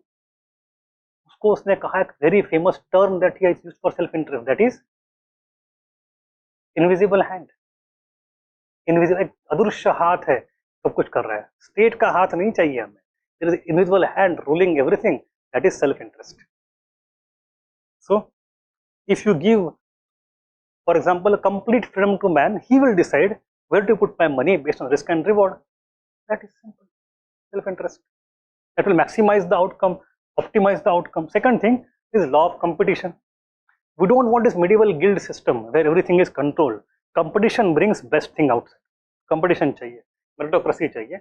Competition forces people to create better products. We don't want regulation of production. Production should be maximum in competition. जिस जो कर पा रहा है, नहीं कर पा रहा है, कटे मार्केट से, मर जाए. Simple. But law of competition. It's not about ethics. It's about competition. And then freedom of profession as against guilds controlled production. Everybody should have freedom to do whatever they want. And then supply of law of supply and demand. It is the most fundamental thing in economics. We have three actors. We have a producer, a consumer, and state. So this is another product, producer, product, and consumer. But anyway, this is a very basic thing which is the foundation of something that we today call as theory of equilibrium. You go in the market, you haggle for the prices. और haggling करेंगे तो price discovery होगी, demand supply आएगा. The point is that we have theory of equilibrium. If the state intervenes, equilibrium gets distorted. So what we should have, a state which is non-intervening. It is called as night watchman state. Night watchman, बस रात में पहरेदारी करे, खत्म. अंदर क्या चल रहा है उसको क्या करना है मार्केट में, पहरेदारी. Night watchman state which does not intervene in market much. So this is his idea. If you look at his fundamental point is that wealth of any nation was determined not by the gold in the monarch's coffers but by its national income. So this is the point from which emerges the idea of GDP. पहली बार आती. And then this income was in turn based on the labor of its inhabitants, organized efficiently by the division of labor and the use of accumulated capital. वो बताना क्या चाह रहा है कि domestically and internationally there should be minimum intervention of state and freedom of trade. That is one thing. Secondly, he is attacking the very basic assumption of mercantilism, in that mercantilism believed that total wealth in the world is constant. Therefore, I have to maximize the wealth at the cost of my neighbor. So when I am profiting, it means somebody else is losing money. And if somebody else is benefiting, उसका मतलब मेरा नुकसान हो रहा है. It's a zero-sum game in the Nash game theory. Smith says you are fundamentally wrong. In the global trade, अगर ये सच होता कि आपका फायदा तभी है जब मेरा नुकसान हो, तो जिसका नुकसान हो रहा है वो मार्केट से बाहर चला जाएगा. और वो क्या करेगा, प्रोटेक्टिव टेरिफ वॉल क्रिएट करेगा, उससे नुकसान सब. It's a lose lose and not win lose if you go by that paradigm. What he says actually in reality the global trade is win win. You create more wealth. If you are specializing in one thing, commodity A, if I specialize in commodity B, It's better that I don't produce both A and B, and you don't produce both A and B. You produce A, I produce B. Let us exchange.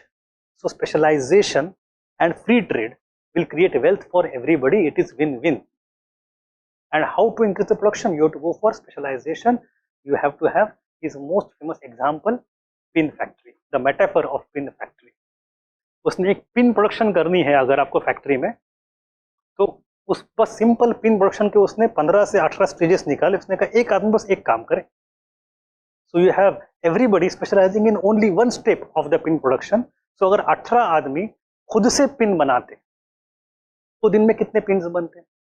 और 18 आदमी अगर pin का बस एक stage करे, आप stage 1, आप stage 2, आप स्टेज 3, आप stage 18, and if you all collaborate that way, तो दिन के एंड में कितने पिन्स बनेंगे? He put the mathematical equation and proved if you specialize and if you collaborate and cooperate, the production is 10, 20, 30 times more than if you had done individually. समझ में आ रहा है? So therefore you should have global trade with specialization. Wealth is unlimited.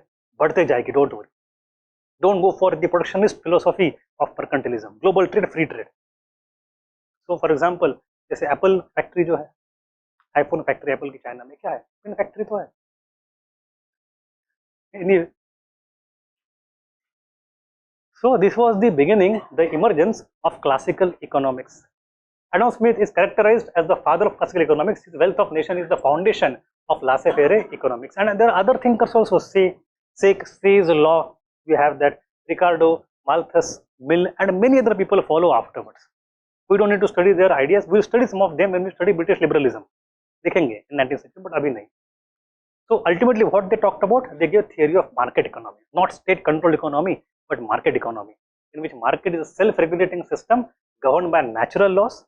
Domestic market should not have state interference, and international market should have free trade. It will lead to the wealth of all nations. Okay? So destroy mercantilism and also Physiocrats. Okay, but before that I need to talk about some things over here before we go forward. That this kind of political economic structure suggested by Smith is now often criticized. He is anti-state, he is anti-poor, he is all that. उसको villain बना दिया लोगों ने. We have criticisms of him coming from various viewpoints. Sometimes you have the moralistic criticism of Adam Smith. For example, you have Ruskin bond, not Ruskin bond, क्या है? कौन सा Ruskin है वो? जिसको गांधी ने पढ़ा था.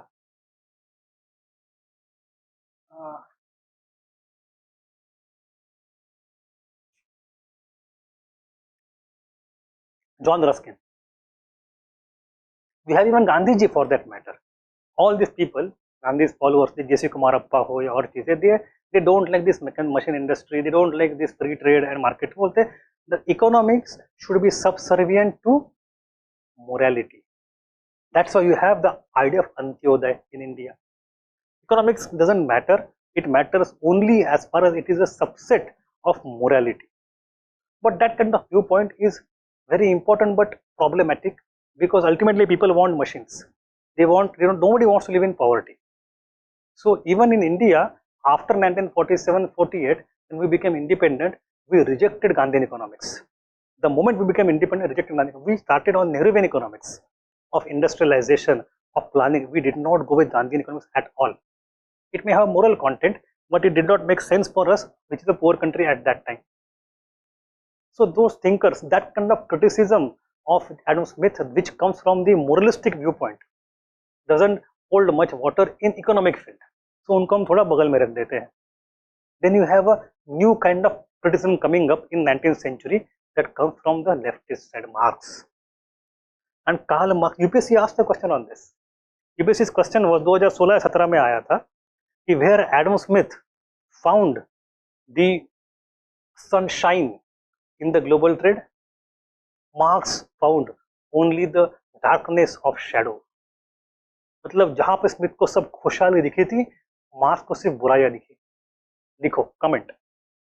अब it is not an easy question, because People don't study history that way.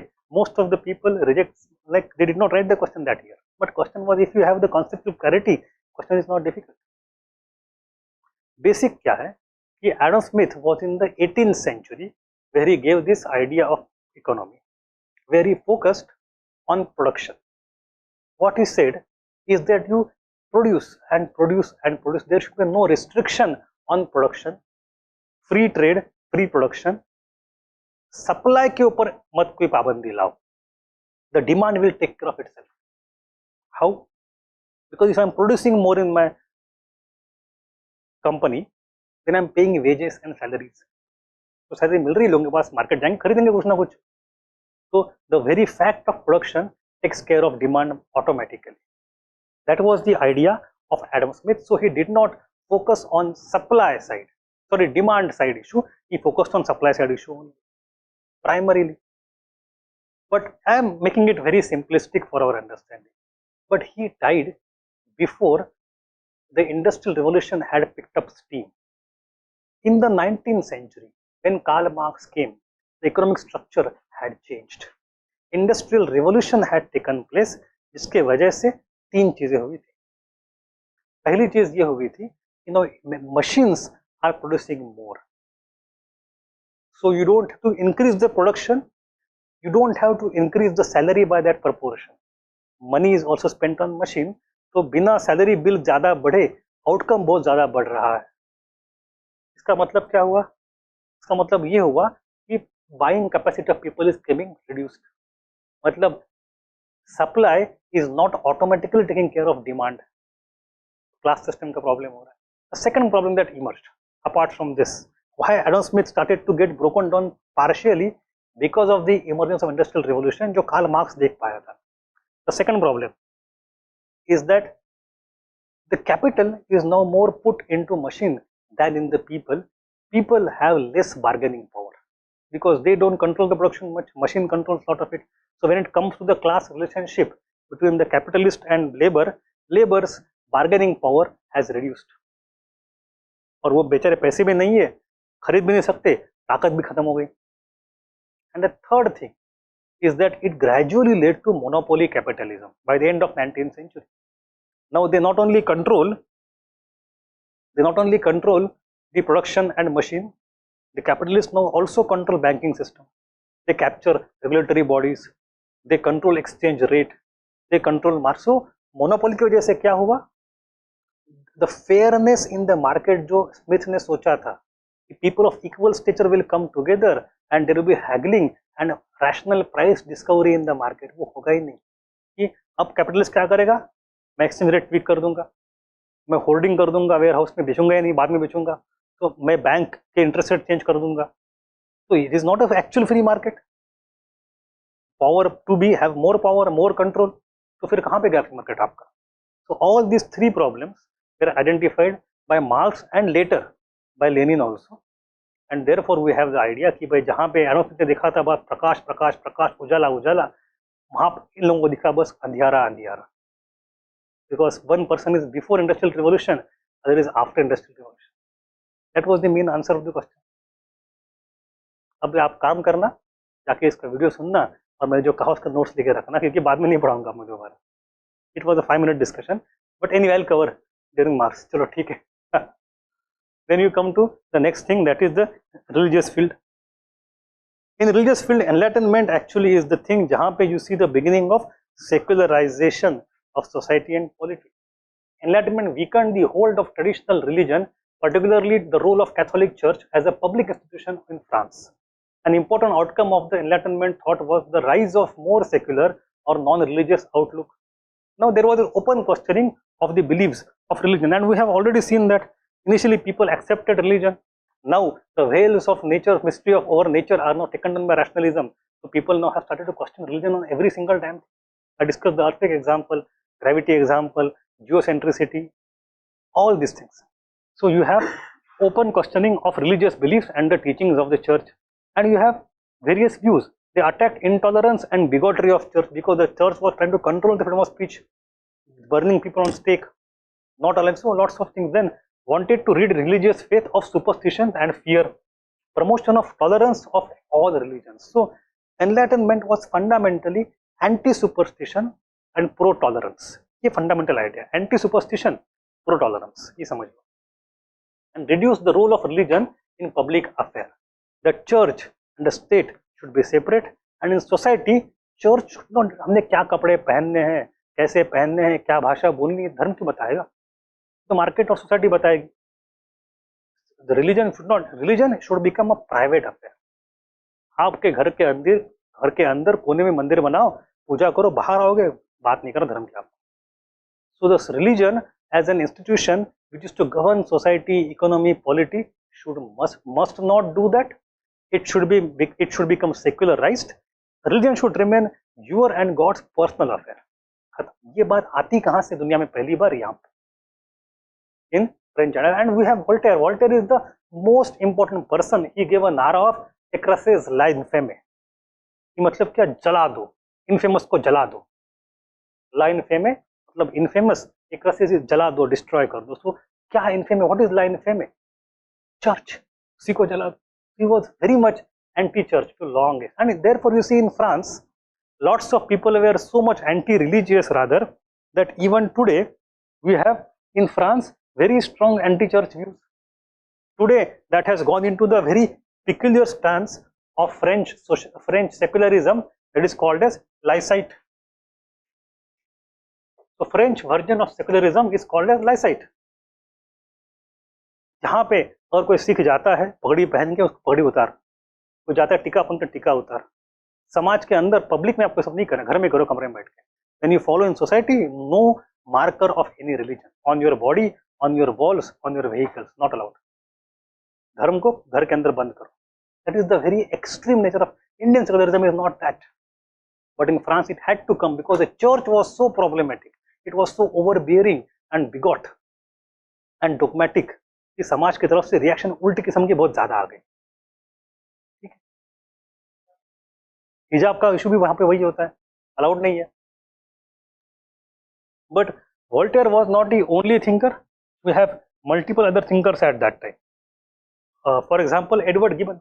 Gibbon is something very interesting person. He wrote a book. He was a historian. Wrote a book called the history of decline and fall of Roman empire.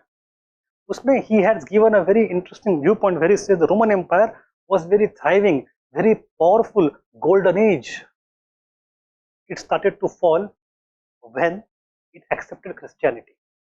From 3rd, 4th century onwards, after Constantine made Christianity as the state religion, entire Europe became Christian after 3rd and 4th century. Paganism खत्म हो गया, पुराने धर्म सारे अलग अलग खत्म हो गए, तब से हमारा पतन शुरू हो गया. And for next 1000 years, it was rule of church. तब तक था, तब तक हम अंधेरे में थे. Now it is enlightenment. We are coming out of it. So because of the impact of church only, such a great empire had to fall down and decline. He gave many reasons, of which this was the main reason, one of the main reasons. So this is the idea of enlightened people कि धर्म की वजह से नुकसान होता है, फायदा नहीं होता. And then you have some other thinkers, David Hume. He says that reason should be put above religion. So he was actually completely atheist, but not many people were atheist. David Hume is one of the rare examples of atheism जब भगवान को मानते ही नहीं है. Most of the people still believed in God. Most of the thinkers still believed in God, even though they did not believe in church. अब हमारा भगवान अलग कौन सा है भाई? चर्च का नहीं है, क्योंकि उस समय they don't have other religions in society much. So if you don't want to follow the church's God, who is your God? What is your idea? That idea now came. It is called deism. This is a very important idea of religion, of the nature of God in enlightenment. Deism. So what is deism? Deism means there is a God. Harij nahi karte. We are not atheist, but the role of the God is very limited in this world. He is the creator. उसने सब दुनिया बना के चला गया, वो बैठा है कहीं जाके. Now for our daily functioning, his role is not required, because once he has set the natural laws, the world functions as per the laws. हम यज्ञ करके उसको बुला नहीं सकते. यज्ञ करके God नहीं है. God will not intervene in the daily operations. He has created the world and laws. Now he is there. Now everything will function as per the natural laws. And what are the natural laws? Laws of nature as per science. And how do we know them? Because the God has given us a reason, rationalism, to discover them. And we have to function as per natural laws. So the famous example is of a जो Swiss watch होती है उसका example है, God is a clock maker और watch maker. Watch maker कैसे होता है? घड़ी बना के आपको दे देगा, उसके बाद वापस नहीं आएगा. घड़ी चल रही है, सदियों चल रही है. God is like that. उसने दुनिया बनाई, घड़ी बनाई, उसके कानून बनाए, उसका प्रोसेस स्ट्रक्चर बना के रख दिया, छोड़ दिया. अब वो दोबारा इंटरवीन नहीं कर रहा है. So God is like a watch maker. So in our daily operation, God is there. So we have various ideas. Like the Christian idea would be God is transcendent and immanent. ये शब्द आपको याद करने की कोई जरूरत नहीं है, ऐसे बता रहा हूं मैं कि गॉड वहां पे है भी और यहाँ पे इंटरवीन भी करता है. In case of deism God है but he will never intervene. We have to work as per science. तो वो पूरा भगवान को मना नहीं कर रहे, बट भगवान का नेचर चेंज कर रहे हैं. And then we have atheist जो बोलते हैं कि गॉड है ही नहीं. चलो, so it was a natural religion. Deist God is a God that follows rules of nature and science. It accepts religious knowledge inborn in every person or acquired by reason. It rejects the religious knowledge through revelation or the teaching of any church. जो बोलता है वो superstition, वो अंधश्रद्धा, वो परंपरा है, उसको तोड़ दो. हमारा भगवान ऐसे है. For deists, the best form of worship is to do good to others. Thus, as scientific thought gained acceptance, deism gained prominence. So all these great thinkers of enlightenment were primarily deists. The second thing in the religion that came is this worldly attitude. The focus of religion is now upon this world. In general, enlightenment aims were more worldly than spiritual. Enlightenment did not necessarily deny the meaning or emotional hold of religion, but it gradually shifted attention away from religious affairs to the secular questions. For example, look at Encyclopedia by Diderot.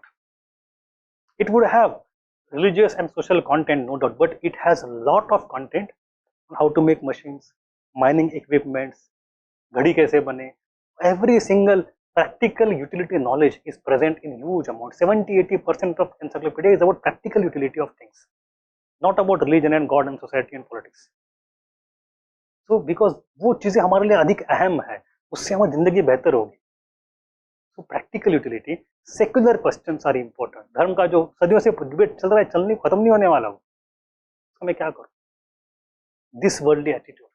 Now the question that emerged is that if you are becoming more secular, then who and how you will ensure, who will ensure, how it will be ensured you follow all the ethics. If आप अच्छा बर्ताव क्यों करते हो? आप भगवान से डरते हो, इसलिए चोरी चक्के नहीं करते. खून क्यों नहीं करते? आप किससे डरते हो? Fear of God, karma, paap, punya. That has been the medieval idea. If you remove paap, punya, if you remove karma, if you remove punarjanma, if you remove God from the picture, then what will ensure that you behave in a good manner? You don't want to give power to state also. State is becoming powerful. उसको नहीं करना है. आप कैसे करोगे regulate? आप social ethics आएगा कहाँ से सोसाइटी में? That was a very big question. I will not go into the details, but that was something that gripped them to the core. I'll give one idea. One book was written by Adam Smith. Adam Smith talked about theory of moral sentiments. In the theory of moral sentiments, he talks about impartial spectator. कि आपका consciousness जो होता है, आपकी तरफ देख रहा है. So it is the consciousness that will help you behave in a good manner.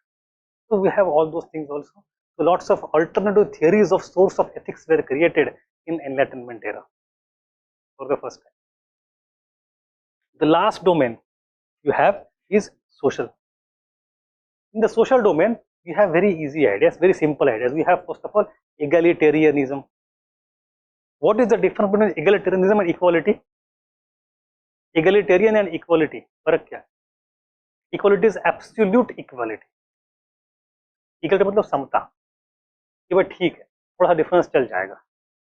Based on the efforts, based on some kind of rational differences, some amount of difference is okay. It is not absolute equality. So discrimination based on birth and other artificial inequalities were condemned. That is one thing. Now उसमें भी you have John Locke who said all men are created equal. But then Orwell adds to it, some men are more equal than the others. So that was a fantastic thing to say.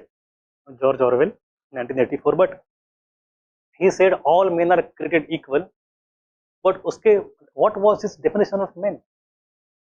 तो उसमें native Indians थे, उसमें blacks थे, उसमें women थी, नहीं थे. So his men did not include non-white people. But Enlightenment is blind to non-white anyway. It is actually the 19th century biological racism that will emerge out of Enlightenment thought only. चलो आगे वाली बात हो गई.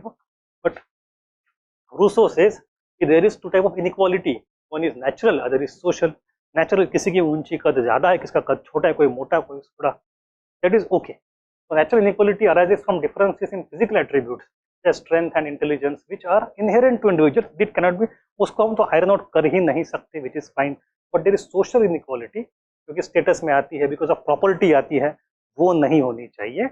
So Rousseau is now going to the basic criticism of private property. He says all the problems have come because of the private property. वहाँ से inequality आती है. So we have those ideas. And then Enlightenment also was little bit humanistic, in which the focus is on anti-slavery. So Enlightenment thinkers, lot of them actually were anti-slavery. They started a campaign against slavery. In the era of Enlightenment, it was not happen. It did not happen successfully.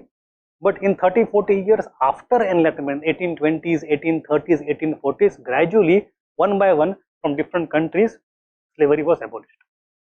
But that criticism was started by Enlightenment humanists. Okay? I have given some book, etc. This is actually just for the sake of curiosity. So I will just skip it. आप पढ़ लो, इसको कोई बड़ी बात है नहीं है. कोई 3 authors है और 3 context है कि how the criticism of slavery was there. It's not that important.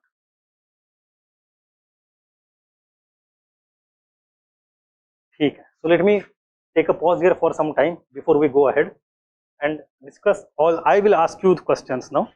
What have you understood? And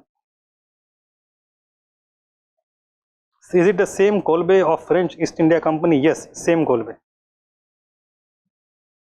So let us talk about ideas: political, economic,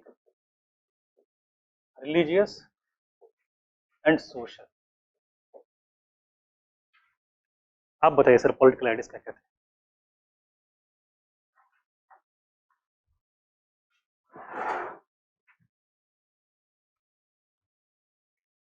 यार मैंने 2 घंटे से बात करो, इतनी चिल्ला चिल्ला के कुछ तो याद रहा हो. It started, see, you always, history में you always think of what was there before. Backward linkage. What was there before Enlightenment? We had divine right and ancient regime. वो तो हो गया पूरा Enlightenment के बारे में. But the ideas of political change that came were liberalism, individualism, constitutionalism, republicanism. Right?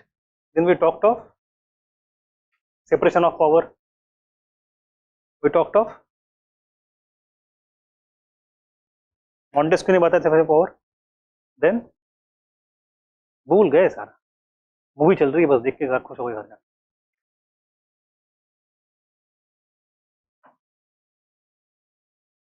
Different types of ideas, different types of social contracts.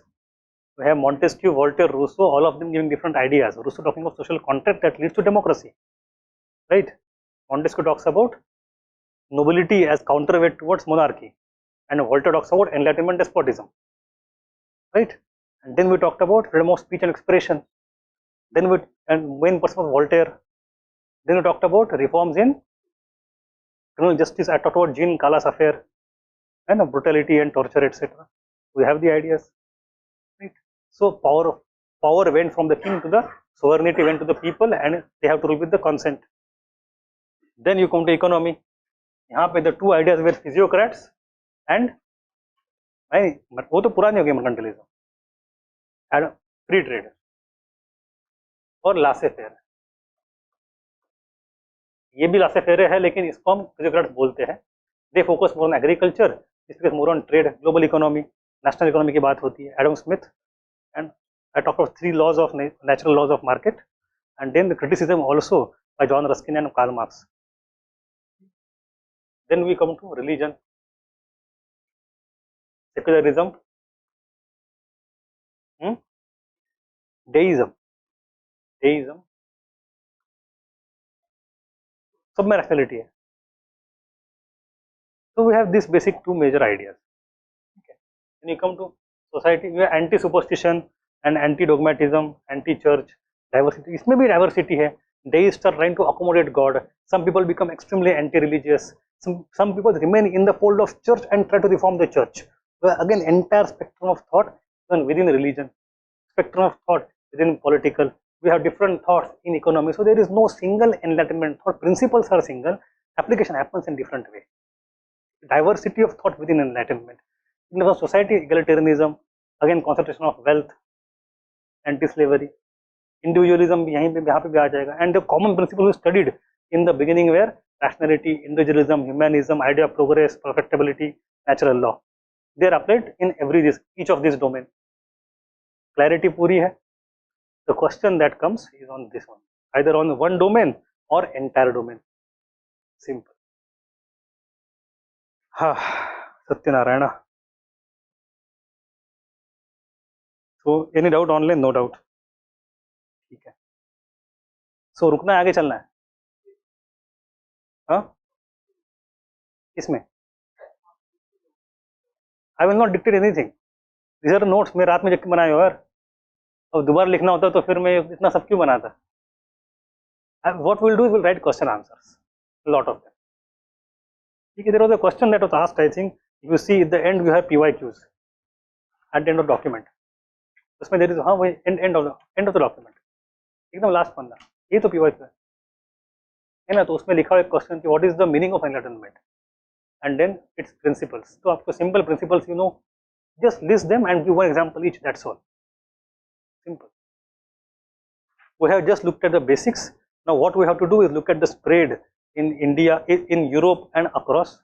So I don't want to bombard you with lots of facts and lots of logic today. So हम यहीं पे रुकेंगे. But the next topic that is starting here, it is actually extremely interesting, and this is something you don't find in most of your textbooks very easily, because UPSC has not asked a question. So in future you will see, if they want to ask question on enlightenment, either they repeat the old question, वो तो हमें अच्छे से आएंगे, because we'll do that everything. But if at all they go for any new question, it will not be outside this document. This and the one I will give you tomorrow to complete the thing. हो जाएगा. ठीक है. It will be very, यहाँ पे बहुत ज़्यादा latest historiography आ जाती है. We'll start with Habermas first. Habermas idea of public sphere, and then from there we'll move on. ठीक है.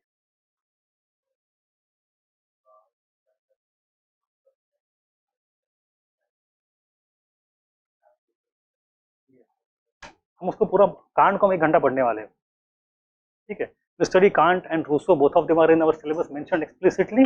But study तो उसमें बता दूंगा मैं. ठीक है. So any doubt? Mehboob, you are online today. So Sudeep, Vaishnavi, no doubt.